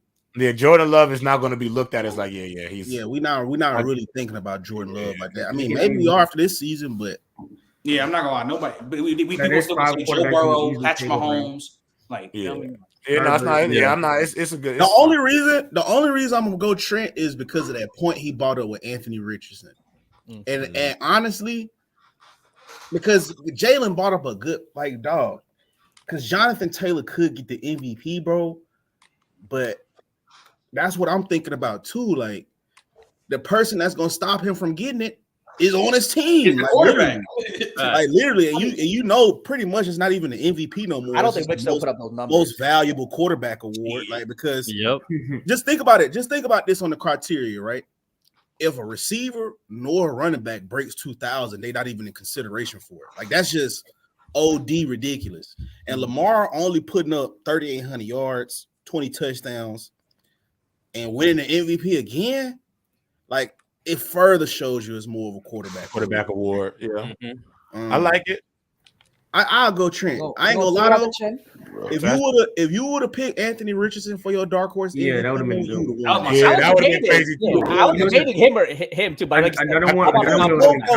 Because I want you to know, Murray would have been crazy too. Pick was valid though, Jalen. I ain't said it like it was. It was a valid ass pick. There's a lot of things you could have said and went off. If it's a running back to win it, it would be him. But at the same time, Derrick Henry ran for 2K. He only won offense player. That's also true. That's true too. Good point. No, I like it. Good job by both of y'all. I like the points y'all both made. I thought that was a good one. I got one. So here's for the next round. So for the chat is this one. Can I go last one? I've never been last yet. You never gone last? I've never been last. That's what I'm saying. Have you gone last before Trent? We'll let Riddell go first. I'll be second in because. All right, you go second. Riddell go first. Jalen could be last, so that'll work. Because if Jalen, you've never been last. Never been last. All right, for this last one, this is another one you got to dig into your deep. You got to dig into your bag. Shout out to Random, to our guy Random, all the way out in Kenya, sending me questions to ask you fellas. Here's one that I think is good, especially for what players' choice is. It just sounds the most players' choice. And with two guys with 2 points on the cusp and Riddell trying to fight back, I think this would be a great question to ask. I think Riddell can do it. Who is the most fraudulent MVP since 2000? Over the last 24 years, who was the most fraudulent MVP since 2000? Whose MVP are you looking at? Like, that one we might have to take that one back. So I'll give you 30 seconds to think about it, Riddell, because you might want to have to get into your bag. Give you a quick 30 to think about that mug. Let me reset your timer. Shout out to Random with this question. I think this is a good one too. But while y'all think about y'all questions, let's ask the judges. Dev, how you feeling about these battles so far? How you feeling about these boys' performance? I was gonna say something. I'm that boy Trent. Right now, Riddell, a little disappointed because you're a champ, but hopefully you can make a comeback. Trent, he made a comeback because Jalen don't blow this lead. He was up 2-0. All right. I ain't gonna lie, Dev. Your braids remind me of Cleo from Set It Off. Shout out to Cleo. Yeah, I got some fresh braids in though. His braids was good though. Appreciate it. But here's the thing, though. All I know is I'm preparing. Lord have mercy. All I know is I'm preparing. So this might be a little bit. Put him on time. Yo, and no one sleep on Riddell. I think you on the TV podcast right now. Chill. Yeah. But nah, my boy got some fresh braids in there. Let me see them braids, bro. Let me see them cornrows. Yeah, nice. You got some good braids. They look good. They got some hang time. Yeah, it just look like. Hold up, them the braids women. Well, them the braids women get before they put their wigs on. Hey. Oh Lord! Like I said, man, it just looked like you about to smoke a cigarette before you get in the shit out of the police. Hey, I do have a question for you. When you mean fraudulent, y'all mean like the Basically, worst the player worst can that win it, or Like you don't think he had to, you could really argue like he didn't Okay. deserve it. You know, the season wasn't that crazy. You know, you could say it. You know, some MVPs and votes are awards are really won on slim voting. You know, like one or two votes went one way than the other. There's some controversial ones I might have. Lonnie, what's your thoughts on the battle so far? What are your thoughts on the battle so far? I think it's been good. Jalen surprised me again. You know, I took him too lightly last week. That was my mistake. I'll never forget it. Never forgive myself. My girl even yelled at me. She's like, "Yo, I watched that shit in front of my friends, and you embarrassed me." So I like, yeah, that hurt. That hurt when your girl's like, "Yo, you embarrassed me." I was like, "Damn." Okay, but no, Riddell, I thought he would do a little bit better. He has come second in some of the debates. I think he just needs to lock in. Trent's been showing his knowledge. I hope there's no more college football questions, or I'm pretty sure y'all are cooked. Yeah, there won't be. Yeah, after that one, yeah, it won't be. You know, I did have a great college football question, but that could be a later. Yeah, we might have to save that for Wednesday. Everybody did that for Wednesday. Facts. But I feel like this is good. Like this, I feel like Riddell can make a comeback because he's gonna get nasty, get in his bag. But right now. I think Trent might sweep it, but Jalen's full of surprises. Jalen is full of surprises. Coming with it. Yeah. All right, hold on. My guy Random sent us a super chat. I need some fire. I'm burning through my data right now. Don't make me figure out a way to call in. PressBox, best show on PC. Don't add me. Yes, Sirski. Shout out to our guy Random all the way out. Trent and Riddell. If Jalen somehow wins this, I will never forgive y'all. I will never. We're gonna shine the world, baby. No bias. No bias. Everybody be humble. Jalen wins, he deserves it. Y'all were on my ass last week. If he ends up winning this, facts on God though. I didn't say anything, man. Jalen, you've been on PEDs. That's what you're doing. Yeah, I ain't gonna lie. We might have to drug test you for real. Hey, what's the score right now? It's two up between Trent and Jalen. So if they win around, they win the title. Riddell got to pretty much win 3 straight. I don't know about most fraudulent MVPs here. I know about most fraudulent #1 ranked debater. Oh, and Jalen. We're gonna see the real deal. Let's go. Didn't you beat Jalen and lose? Listen. Okay, I had a point by round 5 though, Riddell. Oh, I just wanted to make sure. Let's go. Who's up, man? Who's up, man? Is that your king? All right, man, doing the thing, man. Finish the story, Jalen. We're gonna finish it. They compare you to Cody Rose. That's tough, Jalen. They compare you to Cody Rose right now. We're gonna finish it, baby. This is Team USA versus Russia. You know what happened? Yo. Do you believe in miracles? Let's go, baby. Let's get this started. I'm telling you. Oh my God. All right. Let's do it. Early, what's your thoughts? Actually, we didn't get your takeaway. What's your takeaway from all of this, brother? Hey man, I'll be honest with you, man. Jalen is surprising me, man. He coming with takes. I think Riddell know what he's talking about. He's just boring. Like, give me some excitement, man. Give me some, you know what I'm saying? Trent, I believe in your brother. Great hell of a comeback. But man, this is a hell of a duel, man. Listen, battling it out week after week, it is going to sharpen our skills. Something you've never seen before. So I think this is really good for a lot of us in the long run. You know what I'm saying? I got family reunions coming up this summer, and I got old heads that love to talk sports, and I'm finna cook their ass, man. I ain't gonna lie. I'm getting prepped up. I'm getting warmed up. I like that. Getting prepped up for the cookout. I like that. All right, fellas. So let's do it. Riddell, most fraudulent MVP. 3, 2, since 2000. 3, right.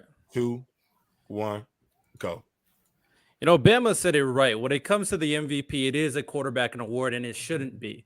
Because I'm going to rehash something that I was talking about a little bit earlier. Because 2021 MVP, Aaron Rodgers, is the most fraudulent MVP since the 2000s. Let's be very clear on what Cooper Kupp did that year and why he should have won MVP. If any skill position should have won MVP since the 2000s, it is Cooper Kupp. Let's be clear. He won the Triple Crown that year. He had 1,900 yards receiving. He was only, how Calvin Johnson had the great year? He was only second behind Calvin Johnson. Only 20 receiving yards behind Calvin Johnson. He had 16 receiving touches, top 10 in receiving touchdowns in a single season of all time. And then receptions, he clears. He clears when it comes to receptions.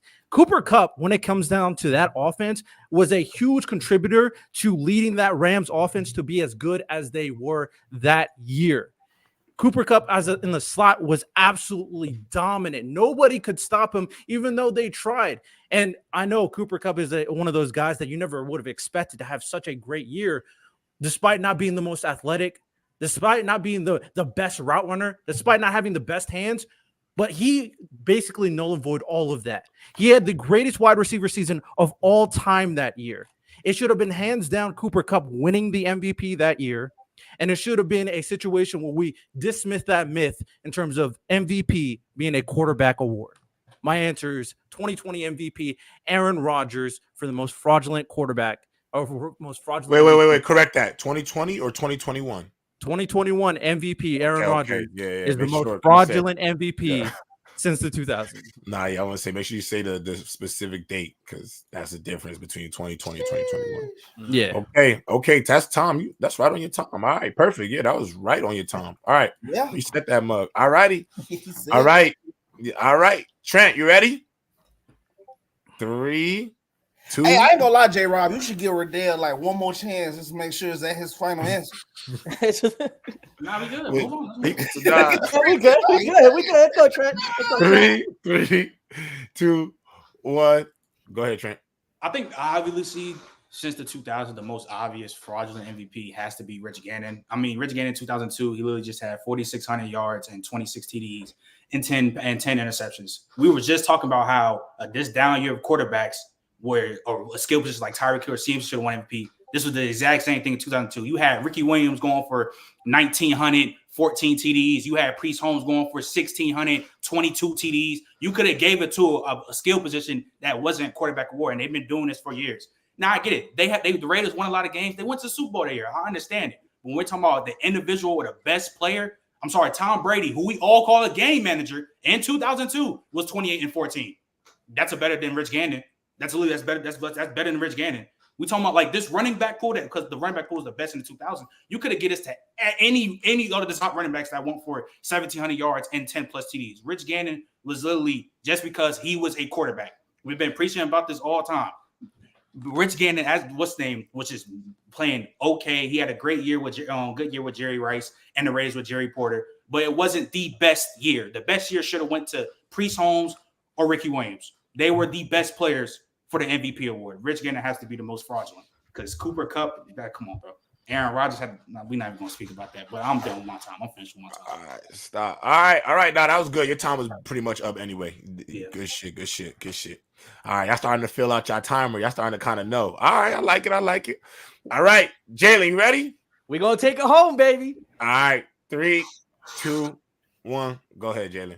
It hurts my heart to say this, but the worst MVP season of the 2000s is 2009 Peyton Manning. We're talking about a guy, he threw for 4,500 yards, but 16 interceptions, the highest interception percentage of his career, only 78.8 yards attempt. This is not the Peyton Manning that we know and love. This is the Peyton Manning that was slinging it, not being careful with the ball. This was not his best season.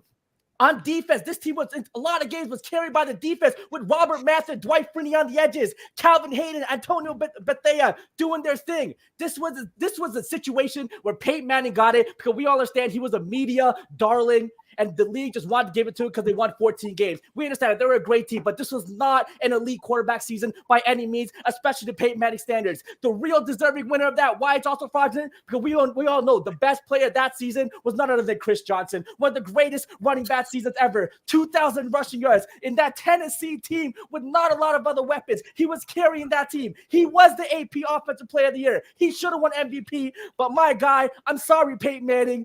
The worst MVP season of the 2000s is 2009 Peyton Manning.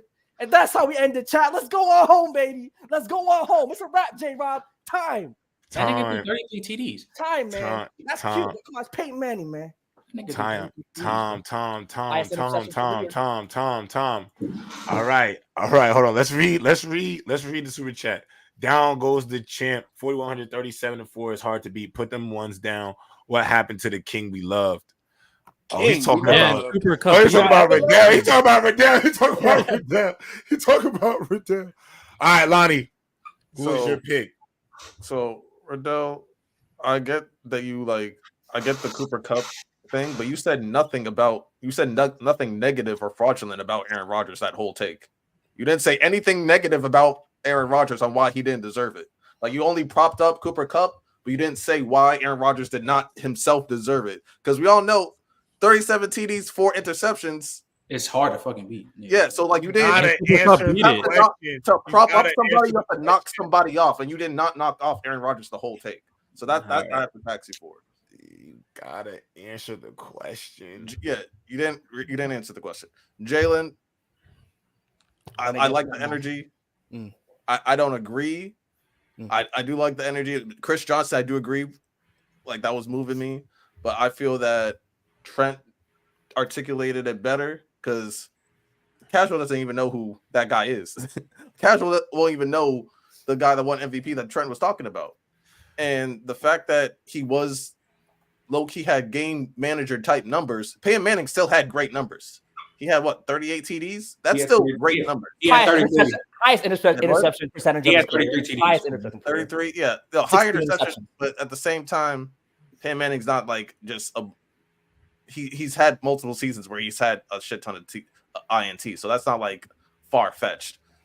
But no, Trent brought up the best one because, like I said, casual won't even be able to tell you what team that guy played for. He had game manager type numbers, and yeah, it was completely media biased, and he did not deserve the award. I thought someone was gonna say Matt Ryan. They could have said Tom Brady in like 2017 because I thought I had Carson Wentz and It would Todd be Gurley. casual if you said Matt Ryan. Nah, niggas disrespect Matt Ryan's season. He went 38 and 7. I thought you just Tom Brady. I thought Riddell was gonna hurt me by saying Tom Brady because I couldn't really because Carson Wentz was balling before he got hurt. Todd Gurley was unstoppable. You could have said that. Nah, I wanted to talk about Cooper Kupp. No, Yeah, we didn't answer the question, but yeah, I got Trent. he had a better season than You got early? Can I go last? No. Nah. Come on, early. No, it's crazy. I'm going because now it's gonna be out of me or Bama going last.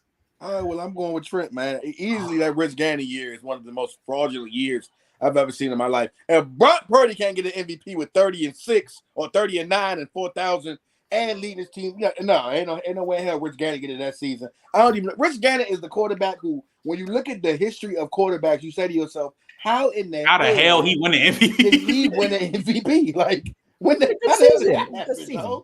Like, not to mention that 0-2 team was super stacked. Like, the only reason they lost because the Bucs was just that good. Mind you, your boy Mr. Racist, he goes to the Tampa Bay the year after, knows their whole entire scheme, so it's way easy to beat them. You're looking at Tim Brown and Jerry Rice, who were both Pro Bowl receivers, putting up 1,400 yards that season, and you still only got 26 touchdowns, my boy.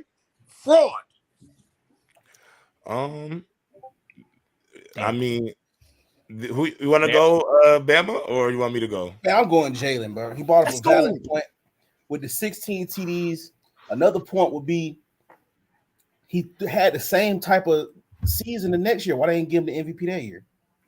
You see what I'm saying? You see that? You see the walk you go down, and then him bringing up Chris Johnson in 2009. Chris Johnson had 2,500 yards. But do y'all realize how crazy Chris Johnson was going? All purpose, right? All purpose. Yeah, crazy. He had 2,000 on the ground. He had 2,000 on the ground. Another 500 in the air. 50%. Come on, man. So if we talking about 1 year, like where somebody shouldn't have got it. And of course, bro, I believe that was like around the time Brady started getting all them MVPs. So they was looking for some parity in the NFL. Yeah, rival, and they ain't even have to give. Now, don't get me wrong, Manning was bugging. He been bugging his whole career, but for him to win MVP right there, and he put up the But same Bama, stats. you understand that 0-2 season? Chris Holmes was that 0-2 season. Man, Chris Holmes. But listen, 1,700 They're yards, not- 400 no, all purpose, bro. 26 Bro. touchdowns. Stop What? it.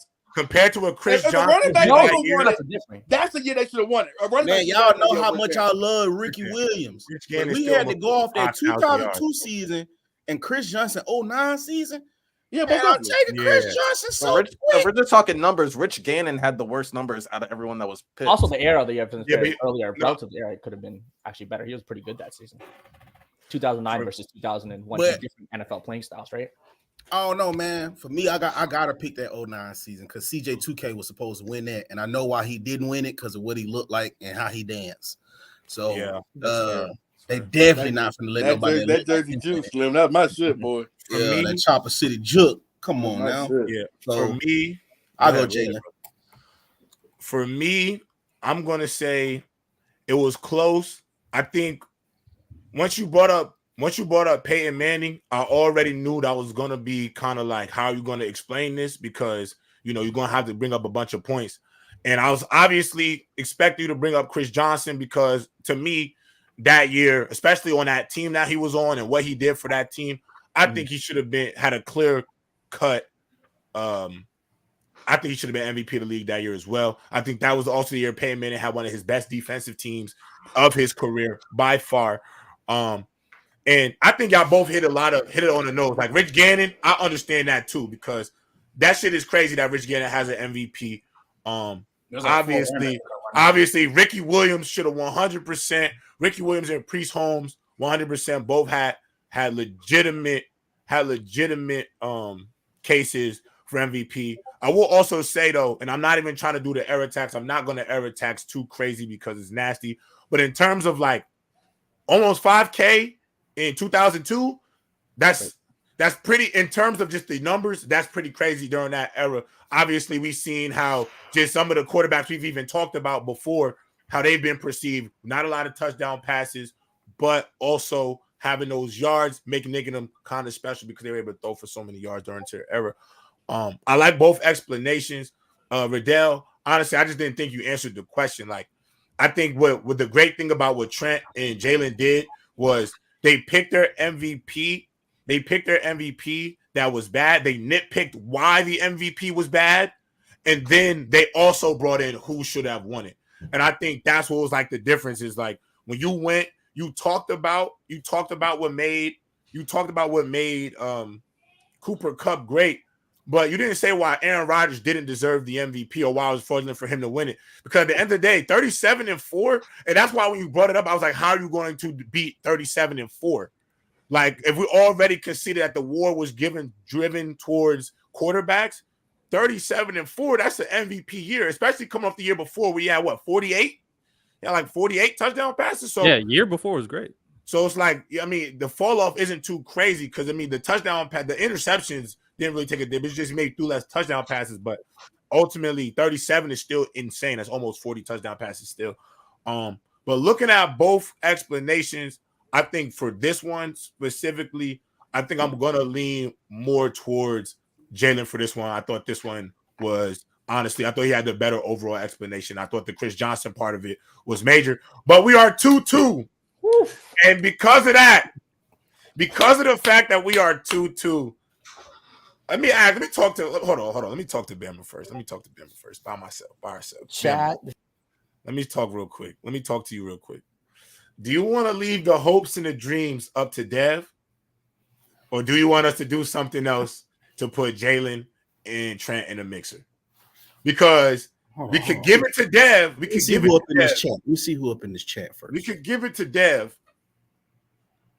and he could decide their fate, or we could put them in a demon situation. They go back and forth or something. But then we could also give it to Dev. How about this? Let them choose. It's either Dev. Is Random still watching? Oh, we got Ben here too. Ben is here too. Okay. I want one of our OGs. Drink more water too. Ben say one more match. I'm gonna go with my little bro. I fuck with being tough. We gonna go with one more match. We'll go one more match. We'll go one more match. All right, Dev, we're gonna go one more match. We don't want to just put it all on you. We don't want to put it all on you. Yeah, I'm gonna say we don't want to put it all on you. Battle it out. So what we're gonna do is we're gonna throw these two into the gulag for the last round. I'm gonna throw these two in the gulag for the last round because obviously the winner would have went to either one of them. We're gonna put them in a ghoulie, Bama. We're gonna put these boys in the gulag. Let them duke it out for the rights. Let me think right now. Question. All right. Actually, Random sent me some questions. Let me ask y'all. Do y'all like any of these questions? Let me see if y'all like any of these questions. What is one rule you will remove from the NFL rule book? Stupid. No, that's stupid. Nope. All right. I ain't gonna lie. Hell no. Wait. Tom, I ain't gonna lie. I don't know why you two niggas is deciding. I'm talking to the judges at the top. Y'all don't get no decision, right? So y'all calm down. All right. Can I give a outside of Brady and Belichick, who was the more important player during the past dynastic runs? You think that's how? What do y'all think of that, fellas? Y'all like that one or no? I feel like we just heard that. We've heard that.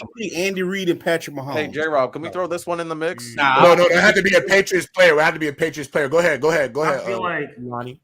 No, because since it's between Jalen and Trent, because I didn't want to ask this since Riddell was up there, because Caleb Williams is considered a generational talent. But in the words of G Baby, who is the next, like in college right now, who's the next generational talent? Are we gonna just say Marvin Harrison Jr.? Like, is that in college? No, next question. Nah, we're not gonna do that. We're not gonna do that. Not violent. I was trying to have Trent clean him up. Yeah. I'd rather have some that's like realistic. I'm trying to get me jumped with that one. I feel like it's kind of obvious outside of Brady and Belichick who the most important one is. I feel like that's kind of obvious. That's in my opinion. Trent, a good question. I think it's very vague. I think both. There's a lot of people in college football. Generational talent. There's a lot of people. That Branch. Trent. What about this question? Best team. Zachariah. That was Zachariah. But that could be a Wednesday topic, man. That's not yet for the last round. I don't want to go out like that. Best team never to win the Super Bowl other than the Patriots. Other than that perfect Patriots team, best team to never win the Super Bowl. That's vague. Best team to never win a Super Bowl. Can we do this then? Can we go with something y'all both love? Who's the second greatest quarterback to you all time, Trent? Oh, okay. Greatest? I feel that. Mahomes versus Peyton Manning. No, I'm not leaving Hell no. What about this? What about this? Most overrated team in NFL history?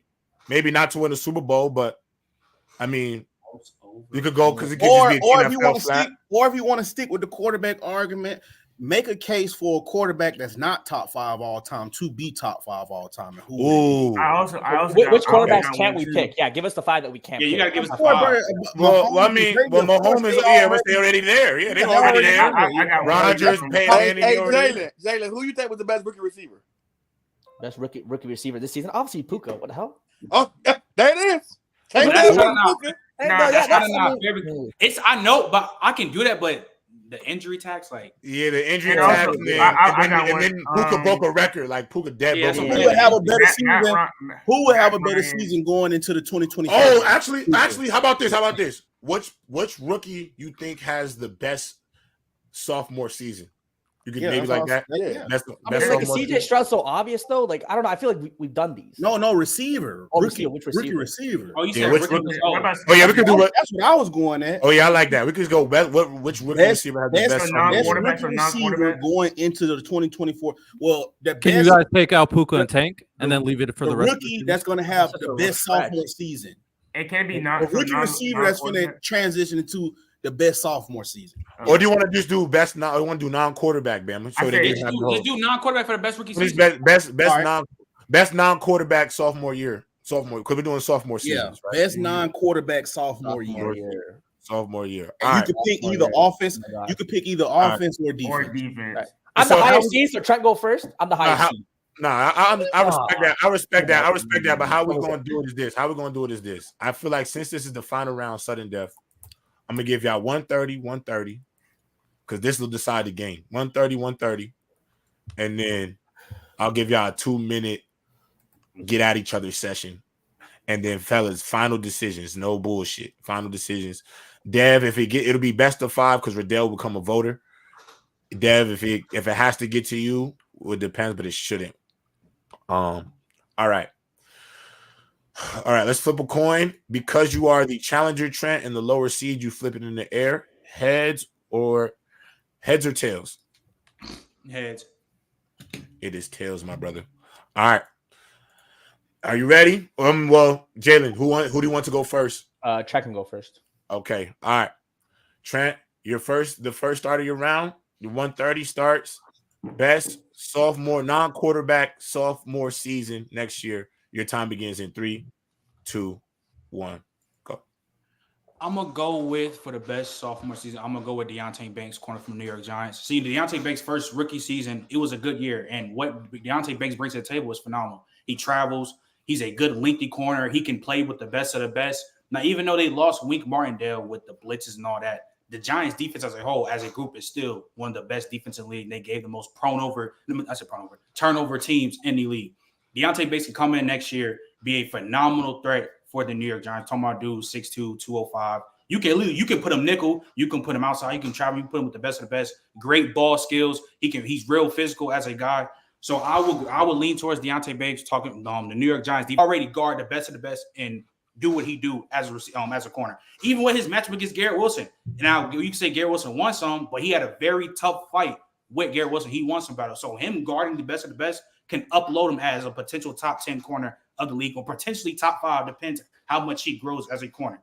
Because again, when you can have this offseason and next season, that's a lot of time to work on your game and work on your craft. And Deontay Banks has already shown you he can move with the best of the best. So next year, Tom. Shout out to Maryland and Deontay Banks. That's a good pick, Trent. Really good pick, actually. All right, you ready, Jalen? Yes, sir. 3, 2, 1, go. The guy to make the biggest jump from year 1 to year 2 is none other than Bijan Robinson. We're talking about a guy who was completely hampered because of the situation he was in, playing with mediocre to bad quarterbacks. He's not the running back that the talent that he has was not fully showcased. With a new coach there with the Falcons over there, Raheem Morris, he's a guy that can kind of get the best of Bijan Robinson over here. Bijan Robinson right now can be a 1,000-yard rusher and can get you probably 600, 700, 800 yards receiving too. That's the type of talent he is. He can even probably get you 1,500 yards rushing. He's not going to see the amount of stack boxes that he saw last year. That quarterback play will improve. Bijan Robinson is going to be in a better situation. His coach is going to put him in a better situation, and the talent around him will be better. He's going to see less guys in the boxes. He's going to have more free lanes to run through. Bijan Robinson could take the next step to being, frankly, maybe a top 3 running back in the league. That's the type of talent that he is in terms of individual ability, catching the ball, breaking tackles, the speed that he has everything to succeed as an elite running back. Bijan Robinson is a guy that's going to take the leap and be kind of one of the premier running backs in the NFL. I like it with a little bit of so time. Back and forth. So now I'm going to put 2:30 on the clock. I'll put 2:30 on the clock. Who'd you say again, Trent? I said Deontay Banks. Deontay Banks. All right. So I got 2:30 for y'all. 2:30 on the clock. Y'all can go back and forth. 3. Obviously, I'll mute y'all if y'all not letting each other come on. You know what I'm saying? So, all right, ready? Go ahead. What? So, Jalen, how do you know that the Falcons are going to take a quarterback? Because the most likely the top 3 is going to be Jaden Daniels, Caleb Williams, and Drake May. So, who are the Falcons going to take? Because that's what the main problem with the Falcons. They need a quarterback. 100%. You know what I'm saying? You're talking about Bijan stacking. The Falcons, though, it's not just about drafting a quarterback. It's out of them either signing a free agent quarterback too. We understand their quarterback play was one of the worst in the league, probably bottom 3, bottom 5 worst quarterback situation in the league. So if they don't draft a guy, they're gonna sign a guy who's just going to be more competent than Desmond than the quarterbacks that they have. It's just going to happen. Now, in terms of which quarterback they can sign, maybe they sign a Kirk Cousins. They might go out there and sign a Kirk Cousins, the veteran presence to help that young team get not only Bijan Robinson, but also Kyle Pitts. He's another guy that's being underutilized because of that quarterback play. Maybe a Russell Wilson. He's a guy that could jump in there, help these young quarterbacks, while maybe they draft a quarterback in the 2nd or 3rd round they put behind him for a year. So they might not draft a generational quarterback right away, but they're going to sign a veteran quarterback who knows how to actually throw the ball, push the ball, and then maybe draft the 2nd, 3rd round quarterback, put him behind him and let him run. I hear you. I understand that. But you also, again, if you get a new quarterback, them weapons like Drake London and Kyle Pitts, they're going to use way more. So we don't know if Bijan's going to get a 1,500-yard season because Kyle Pitts can potentially get a 1,200-yard season. Drake London can get a 1,300-yard season. There's so many weapons around them. I don't know if Bijan's going to get. I'll tell you right now, Kyle Pitts gets 1,100. If Kyle Pitts gets 1,000 yards receiving, Drake London, he's going to get at least 1,400 yards rushing because he's going to open up. If those guys get 1,000 yards plus receiving, you're telling me there's going to be no stack boxes. They're going to have to worry about Drake London. They're going to have to worry about Kyle Pitts. That's why I'm saying we don't know. We don't know if Bijan's going to go for 1,500 because there's so many guys. There's so many guys to feed on that offense. But I'm saying with a guy like Deontay Banks with the Giants, our defense is straight. All we need is a quarterback, and with the quarterback situation that we have, the defense on the field so much time. If the defense has less times to get on the field, they're not less tired. So Deontay Banks gonna still go out there. I think Deontay is good. I just don't know how much better he's gonna get. He's already shown what he can do as a corner. Does he play around other elite guys on defense? That team is filled with other elite players on defense, right? So it's one elite guy on defense. See, and he's phenomenal. But Deontay Banks won the better. Like you just said though, that defense is set. That defense is set. Yeah, the defense is set. It's a good defense. Like that offense is set. His jump is not going to be that much better because he already had a phenomenal year and the defense was phenomenal. They just have to maintain. Why wouldn't he not make a jump for year 1 of you two? But his jump will always say we want to see consistency. If you get 2 years in a row, if you play in a great travel press man corner, you're going to get the jump for recognition. Bijan to make, I think, is far greater because the situation around him and that quarterback play. While on the defense, Tom, Bijan has a good y'all. That's it. Tom. Go ahead, Early. You muted. You muted Early. Oh, hey, Trent, who the hell is we? Your father coaches the Tampa Bay Buccaneers. Why like, you keep saying we, my nigga? We are Buccaneers now. We are Buccaneers this is what I gotta understand. Look, this is why You're a Baker's man. Okay, You're a Baker's man. Come on, I support the Bucks. I'm still a Giant. Get you a cupcake and a donut because you are a Baker's man. Yeah, I ain't gonna lie, Trent, we don't rock with you. We done with the Giants. We are with the Buccaneers now. Stop what you talking about. We are with the Bucks now. We are with Baker and them now. You still focus on the pick. And Mike Evans. That's who we with right now. I better. Hey, let me say something. Mike Evans out of When we there. come into the NFL season next year, I better see hella TB Tampa Bay Buccaneers. Yes, I don't want that Hey Trent, when they play Atlanta, let me know when they come to Atlanta. If you come to Atlanta, I'm gonna be Trent, how many hoodies you get from the team? How many hoodies you get from the team? You get like a what? box of 5? How many hoodies you get from the team? Trent probably owns 10,000. At least some Tampa Bay gear. You know, I'm with the Bucks. I'm with Baker. Yeah, I'm saying, I'm with the Bucks. Probably get bear hoodies. Than that. The Bakers, man. All right, Early. Who is your champion? Who's your champion? Oh man, tough debate, man. You this boys was a really good went one. at it. I think we all knew Riddell was a fraud. For me, I just feel like Trent made some good takes, man. He sure did, man. I think it was a lot of good takes he made. With Deontay Banks, I think. But Bijan, man, I do believe that Bijan Robinson has the ability to really, with a good enough quarterback that can kind of, the defense doesn't have to pack in so much to where they actually trust he can throw a little bit. I think Bijan definitely has all the tools and has the right situation. But there's one thing about that, and that's that he shares the ball with a guy who also got off this year. Shout out to my boy Aguilar, or how you say his name. Algier. Definitely helped my fantasy team out. Very low risk, very high reward. So I got to go with Deontay Banks off that alone, simply because Bijan does have to share the backfield. And again, I got to get running backs in this era taxed because most guys, even the best of them, have to share the rock with somebody. And we see when they don't have the rock to share with somebody, a lot of backs do wear down. There's only a couple Derrick Henrys in the league who can do it by themselves, but most of the running backs in this league today that are prospering are sharing the rock for the most part. Again, you got your Bryce Young, your Bryce Halls, but again, for a guy like Bijan, because Algier is so good and was so productive, I think he takes a lot of his carries, a lot of his catches, and out the backfield. So I got to go with Deontay Banks. Lonnie.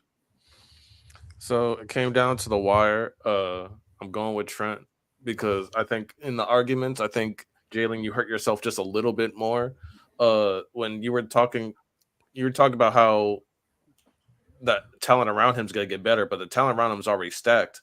And the main issue with that team is the quarterback. And so in my head, I was looking, all right, what quarterback is he going to say is going to basically help alleviate Bijan? And then you said Kirk Cousins. Kirk Cousins is coming off an Achilles injury, which means he's probably only going to start like halfway into the season, which means that Bijan would be in the same situation for half of the season. So by your definition, he wouldn't have a great season because half the season he's got to deal with the same situation he dealt with this year. So I'm going to go with Trent. Okay. Before we get to me and Bama and to Riddell, if possible, we're gonna let our guests go because I think it's important that he go right now, Riddell. So we're gonna let. What is your decision? What is your decision, Dev? Here's what won it for me. Here's why I said Trent wins it. Because that rebuttal round, I think he rebutted Jalen points to a T, questioning him like. Even though the question was very methodical. He's my dog. I think Trent did a great job of rebuttaling and questioning Jalen's logic of picking Bijan Robinson due to the fact we don't have the quarterback yet. Due to the fact that also if we do get a quarterback, we're going to be passing the ball because Zach Robinson, according to we've been, he's bringing that Rams offense in, and they like to pass the ball. We're going to still run the ball, but you see how they utilize guys like Puka and knowing Raheem Morris, and he's a defensive coach. So we're going to be leaning more defensively and passing the ball, utilizing our weapons and using Bijan in the backfield as well. And we're just going to run the ball. So I don't think I think with what he said with Deontay Banks, he had a great rookie season, and that defense is going to get even better. And I think the quarterback situation, even though the quarterback situation is bad, that's not going to affect Deontay Banks because he plays defense ultimately. So I think Trent running with that rebuttal round. So I got to go. Jalen, if you attack some of his points about Banks, because you guys said how Banks is slim and he might not be able to handle like the bigger receivers like DK. Yeah, and he's slow walk you. He ain't yell, he ain't argue. He basically asked you just to like he was asking you as almost as if he really wanted to know why you think that. And the way he did that was very good. Very intelligent. I love Bijan. What are your thoughts, Bama? Evil genius. Jayla, I want to ask this question and be honest with me. Look me in my eyes when you say to answer this. Okay. What website you be on when you be over here Googling your facts and shit? Like what players to pick? Because, bro, you be a bot, and when I think you about to fully bot out, you will say some smart shit. Like, it just pops in the head. I don't know what you're talking about. I just felt like the fact that you bought up, it's just so frustrating that you bought up. I was like, bro, that's a great pick. Because a person that can make a leap from a rookie year to a sophomore year, y'all know how I feel about Bijan. I feel like outside of Saquon, Derek, and my boy up in Indiana, he can be in that top 3 category with them boys. Forget Gibbs though. You know what I'm saying? I'm about to say Gibbs. I don't care what y'all. Gibbs is not there yet. He is a gadget guy. Oh wow. Saquon, Derrick Henry, Nick Chubb, them not gadgets. Them not gadgets whatsoever. Them's not gadgets. You know what I'm saying? So I feel like Bijan could be of that, especially going into the season. Now, granted, Trent attacked the right angle you're supposed to attack from it because a lot of that is speculation. We don't even know who they're going to get. Like, you could say, oh, they're going to get this quarterback. They're going to get that quarterback. We all know how free agency and this draft shit go, bro. They could possibly end up with somebody like Zach Wilson at quarterback, and everybody like, I hope not. But people say they hope not, but you know how the NFL go, y'all. That's why they call it frenzy. That's why they call it an off-season frenzy. The craziest shit can happen where they could just be like, oh, we'll just wait for Shador. Like, seriously. And then that point to be mute. Have a stopgap. Trent, I say this, though. Deontay Banks, dog, 6'2", lock some shit up. Also, watch the VIP room with that episode. Trent had that boy on there. A lot of good insight. Y'all tune in. Trent, drop your channel in the chat, man. A lot of good content. If you can put your subtitles on though. It's a little hard to understand. Chill out. You're foul. But I will say this. I see what you was cooking with the Deontay Banks, but you almost dared to be too different. Facts. Because honestly, a better rookie DB you could have went with. You feel me? That had Witherspoon. Yeah, I said Witherspoon. Listen, Trent. Deontay Banks is great. But listen, dog. You think y'all just be thinking I just be talking shit. But listen here, boy. I'd rather walk on hot coals for 2 miles than have to guard Jamar Chase for 60 minutes. Right? That nigga 6'1", 225 pounds, and he runs a 4.3, and that shit is bumping like a Bugatti all night. You hear that shit ready. The fact that JPJ running a 4.5 40 could strap him, crazy work. Strap. I'm talking about seatbelt. Let me snuggle you in. He put that boy in a child seat. When you got the 2 straps crossing the chest, the X across the Let me put you in. It's hilarious. Put him in the seatbelt. Man, I can only think that it goes up from there because I feel you. Deontay is more like Gonzo, Deontay. I look at them boys as physical freaks. JPJ is a freak too because he's 6'2". But man, dog, like he's so fundamentally sound in everything. It's no wasted move. And I don't want to say this. I don't want to say it too early because Breadman kind of fell off when I compared him to another great. But I got to, dog. If you look at JPJ technique, dog, it's Revis-esque. And what I mean by Revis-esque, J-Rob, no wasted movements. You find your spots, you get to it. You know? That's why I feel like his transition for us, all the DBs, would be the best just based off of what I see. Bless you. Sorry. So it's hard right there, bro. I don't know, man. Me myself personally, Who was Brad man again? Bijan. I just had to go Bijan, bro. Take I just think, but I want to say that Deontay pick is not really a bad pick because I ain't shit, bro. Troy Porter was easy. I just want to be different. No, I knew Deontay's hard, so I was like, so you pick Bijan. All right, so Jalen Carter. I'm gonna be honest. I personally think, in my opinion, that y'all gotta stop looking at Jalen like he's not. He done came up here now because real shit. He done came here and cooked all you niggas. I'm gonna just say it straight up. He came up here and cooked all you niggas. So I'm gonna just say Black History Month too. Black History Month. That's crazy. crazy. I'm gonna just say how I really feel because I'm really not hearing him, bro. I think Jalen. I think ultimately, if you even look at this round right here, if you want to be honest, the point what Jalen was making about Bijan is that he is limited by things that he can't control. And early you bringing up Algier and shit, like this man still ain't rushed for 975 yards and still only also accounted for 4 touchdowns on that bum ass team with no quarterback play. Now, Jalen, I think you didn't do yourself a favor. But just not you said Kirk Cousins, but you should have said you should have just said there was going to be a quarterback. Justin Fields, but you did. I mean, I'm glad you picked somebody. I'm glad you said Kirk Cousins and you came up with a real plan. But J-Rob, you said he cooked all of us, J-Rob? He did. He beat you, didn't he? He beat you, didn't he? I agree. You are too friendly. We be cooking. We be cooking. This thing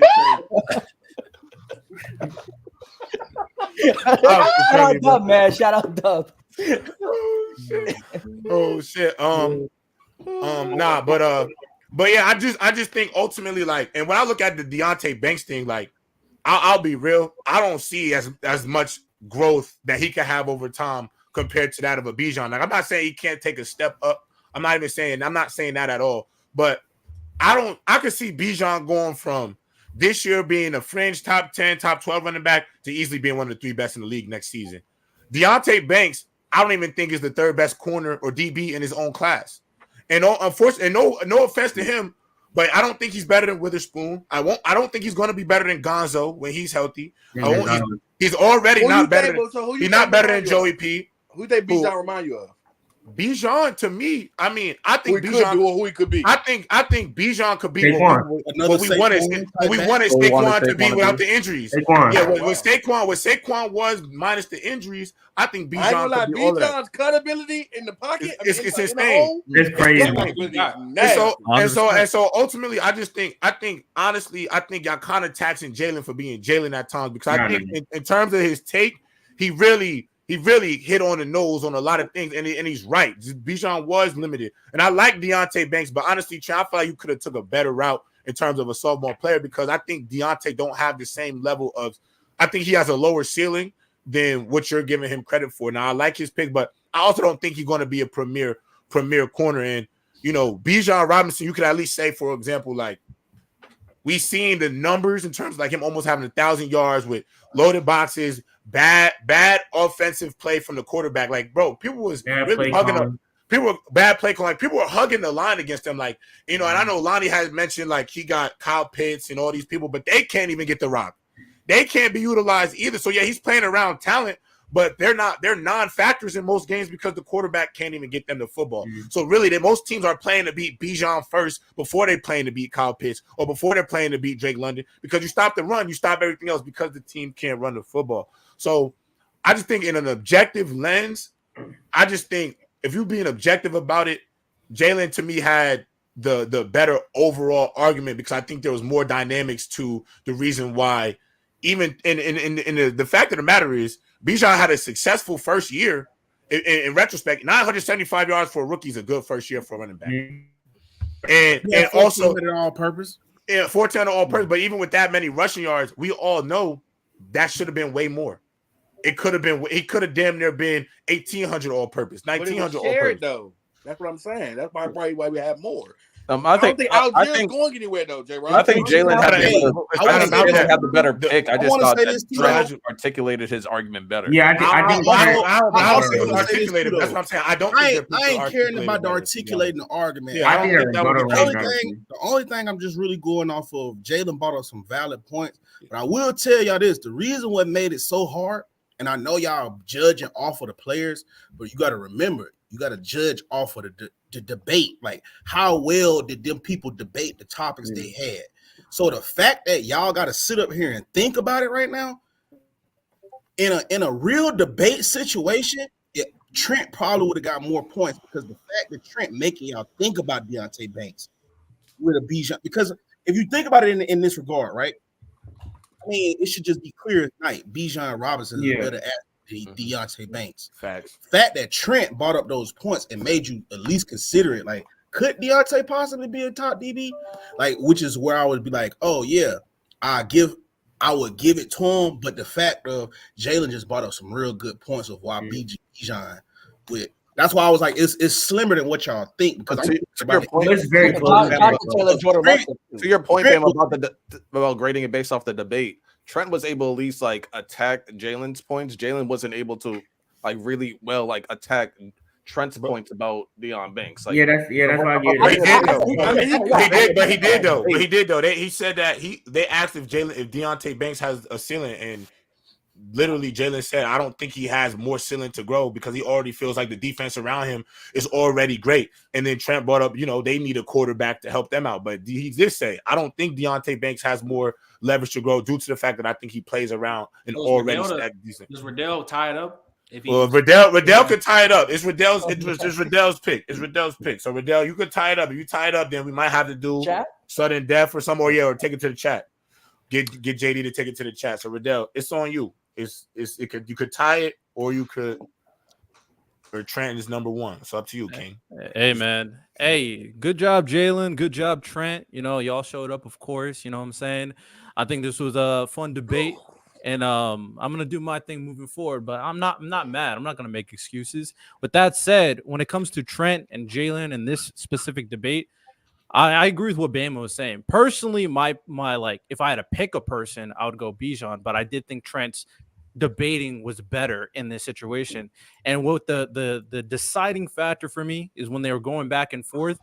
I disagree with J-Rob. I thought Trent attacked him much more than Jalen attacked Trent. Jalen was about to, because he was touching upon the ceiling a little bit at the end, but he should have done it more so. Trent kept on bringing up the other weapons. He's going to take away from his carries and all that stuff. So I just thought those were better points. Jalen could have won it if he just would go like, this is Deontay. He's not going that much higher. I think if you just did that more, you could have taken this. With that said, I'm picking Trent. Shout out Trent. Go get it, Trent. Go get it, Trent. Go get it, Trent. Go get it, Trent. Go get it, Trent.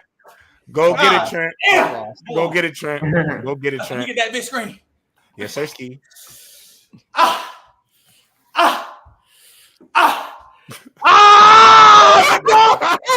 can't be stopped. The hit to LeBron James on the biggest LeBron fan is very nasty. The real champ. The real number one. That's petty. That's petty and nasty. Again, another. Fear me. I can't see. Can you put your I'm blinded. Double. What is you talking about? The double champ. What is he talking about? It's double, nigga. It's double champ, nigga. Two Tom. What is he talking about? What is that? Man, stop, man. I'm good, bro. You niggas know what it is, man. Niggas know what it is, bro. I'm not gonna say too much. I'm not gonna say too much, bro. Good job, Trent. Oh shit! Does anybody want to see the new rankings going into the rest of the week after today? It don't matter, man. I want to say this. Shout out to Jalen, bro. I be playing. Shouts out to Jalen, bro. Shout out to Jalen, man. Hey, since we here, do your bag, Jalen. It was close. I have a J-Rob, I have a dispute. I feel like me and Early should be above Riddell because at least we won 2 rounds. He didn't win a round. I will say here, Riddell. He didn't win a round. Hey, Riddell, I don't make you sweat, Riddell. I don't make you sweat. You're sweating bullets right now. Stop playing with me. Hey man, they didn't like my points. It is what it is. Nah. No. 2 times you didn't even answer the question, nigga. You say 2 times you didn't even answer the question. Like, Well, the college one I obviously didn't, but I disagree with the Cooper Cup stuff. Regardless, bro asked for a whole season. You didn't even name a season. I said I named 2021 season. Riddell. Oh, Arian Riddell. Foster. No, That Aaron was- Foster. Spam the chat with El Riddell, chat. Spam the L. Riddell. No tomatoes, man. No, I'm not gonna lie. No tomatoes. Like It nonsense. ain't no Keep shit talking talking. shit. Keep talking It ain't no shit. Come shit talking. on. All I'm saying is the reason for with that year, like I say, me and Trenton had hella debates on Gridiron before we even had PressBox over this, bro. But honestly, even though I fought with Cooper Cup, my Lord and Savior Cooper Cup, the only other person you literally could have argued for that year is Tom Brady because he threw for 5 bands and 40 touchdowns. Like, but it was another quarterback. Like the type of efficiency Aaron Rodgers, because I think what you thinking about is because he sold a bag versus the Niners to cap off that season. No, so that's like, not what I was thinking. it about. kind of like Cooper throws Cup's it off. season was Cup. ridiculous. Because you brought up the playoff. You brought up the playoff run with Cup though. Because No, it didn't. But look, you talking about that 1,900 yards, bro. 37-4. Like I said, he would have had to have like 2,500 to be better than Rodgers. That I don't think people understand. 37-4 is crazy. That is a crazy. It's play. crazy. To be like yardage. to be like that's a fraud MVP. It's like, bro, that's an even crazier argument. Hey, I disagree, but hey, that's fine. I'm just saying, Riddell, that's just where you kind of lost it ain't just me. You damn near lost the whole everybody else. I thought one of y'all was gonna say Rich Gannon, so I was already thinking about doing something. I was gonna do Kurt Warner when he won MVP. Yeah, I was gonna be hella different because I said Marshall. That would have been a nice debate, my boy. I would have went different. But nigga, you say Aaron Rodgers, bro. Aaron Rodgers I don't care. I stand 10 toes. I think that MVP is fraud. Hey, I will say this though. You didn't say anything negative about Aaron Rodgers. You didn't say a single thing. Hey, look. Shout out to Jalen. Jalen, realistically, it was really 1-1 between us two. Damn near. Hey, look, that's a lot of close rounds. There's a lot of close. Great, but I will say though, 2-time. I don't got the 2-time champ, the double champ.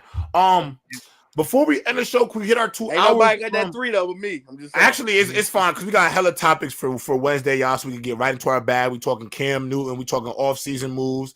Random sent me a bunch of stuff from Kenya. Shout out to our guy Random for keeping us, engaged and keeping his mark on the show still. I appreciate that. So we got a lot of stuff to cover on Wednesday. Jalen, before we ask you and speak last comments from you and the champ, Jalen, do you have anything to say? Do you feel like you've proven some, or you still are you satisfied, or what's next?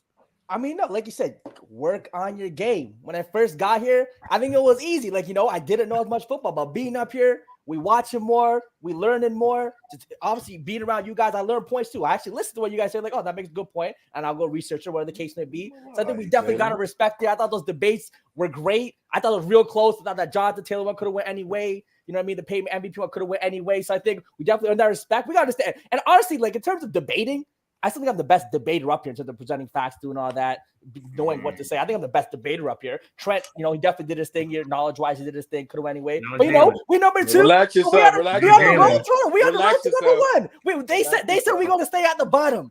Hey, chat. In life, when people tell you can't do something, do it anyway. Prove them wrong. Put in the work, baby. Put in the work and show them what's up. That's what we do. Okay. Before we let the champ speak, Dev, you something you want to say real quick? Yeah. Is this to the open field people? It's to the open field. Tank Jones, who else in the chat? Dave, Drink More Water, Brandon, and my other dog. They all in the chat. They know who I am. The young honchos coming coming out of shell. I got the knowledge, but my nigga lagging. With your camera. Oh man. His own Wi-Fi didn't believe that. Yeah, they believe in him. You good, Dev? You good, Dev? Listen. I'm coming out my shell. I'm calling everybody out because I'm looking at the competition. I'm like, I'm better than these guys. I'm coming out the shell. I'm calling everybody out. And Jalen, I beat you in the basketball debate easily. Now I'm Easily was crazy. That was the nicest call out. Y'all know who I am. I'm top five. I'm top five in FYF basketball. You got to work to the bottom. You got to work through the other. That was an adorable call. I ain't gonna lie, Dev. Yo, Dev, if you gonna come up on my platform, bro, if you're gonna come up to the PDW, do not come with that energy. If you're gonna call people out on a PDW, you gotta be real. Like the PDW, not. Yo, this is different. The PDW is not the other promotion. We're not friendly up here, bro. No, I ain't friendly. We not friendly up here, bro. Even though the hosts are friendly. We're not friendly with the PDW. Only the host is friendly, bro. We dress like we in high school and we too friendly to niggas, man. Too solid, bro. Grandpa's not safe. Too solid, bro. J.R. was watching, bro. Solid. Oh God. And and on the last thing, I just want to say this a little advice to the chat on the way out. I just want to say, in life, listen, if somebody that you know is always talking shit about somebody around you, the first question that I'm asking is, why they always feel so comfortable talking shit about somebody around you? But if somebody's always talking shit about everybody, co-workers and all, around every single person, I want you to think, imagine what they saying about you. So fellas, just be mindful of who you associate yourselves with. Hey man, they smile in your face like brothers, then shit on you for strangers. Smile in your face. Smile in your face, but shit on you for strangers. I'm an old head that peaked in high school, y'all. I got an old head. Oh, there's something behind this. You didn't see Upstream. That's what it was. No, I didn't. I got smoke for anybody. Before you try to sweep around mine. All No, I right, didn't. Smile in your face. Exactly. But yeah, with that being said, I thought you said, wait, tomorrow we pushing agendas. If y'all like Josh Allen, y'all better like Joe Milton. That's all I'm gonna say right there. That's the agenda I'm pushing. If you like Josh Allen, you better like Joe Milton. All right, and Champ on the way out. What do you got to say, Champ? I can take the full screen real quick. Go ahead, Champ. You close out the show. First off, how many belts does he got? As the true number one, the main eventer, I will never. That's a lie. Ever in my fucking life go 0. Early, you lost to Jalen. Anyways, it's just not a bad thing. People. Anyways, like I said, I ain't gonna lie. We might have some fraudulent. That I respect you. I admire you for giving me the challenge, but you fucked up because your fraudulent ass. Fraudulent number one. Went around not around. How is he number 3 right now? I'm just saying. Yeah, I ain't gonna lie. Me and Ben gonna have a conversation because y'all do got a point. Not winning around is crazy. I know what I do. College football, and we can talk arena football. Nigga, I'ma still win a debate. I don't give a fuck. Yes, sir, what y'all talking about? Nigga, I'm the top one, the guy, the main event, the real tribal chief. Fuck is you talking about? Real tribal chief. Throw your ones up, Pat. We'll see y'all on Wednesday.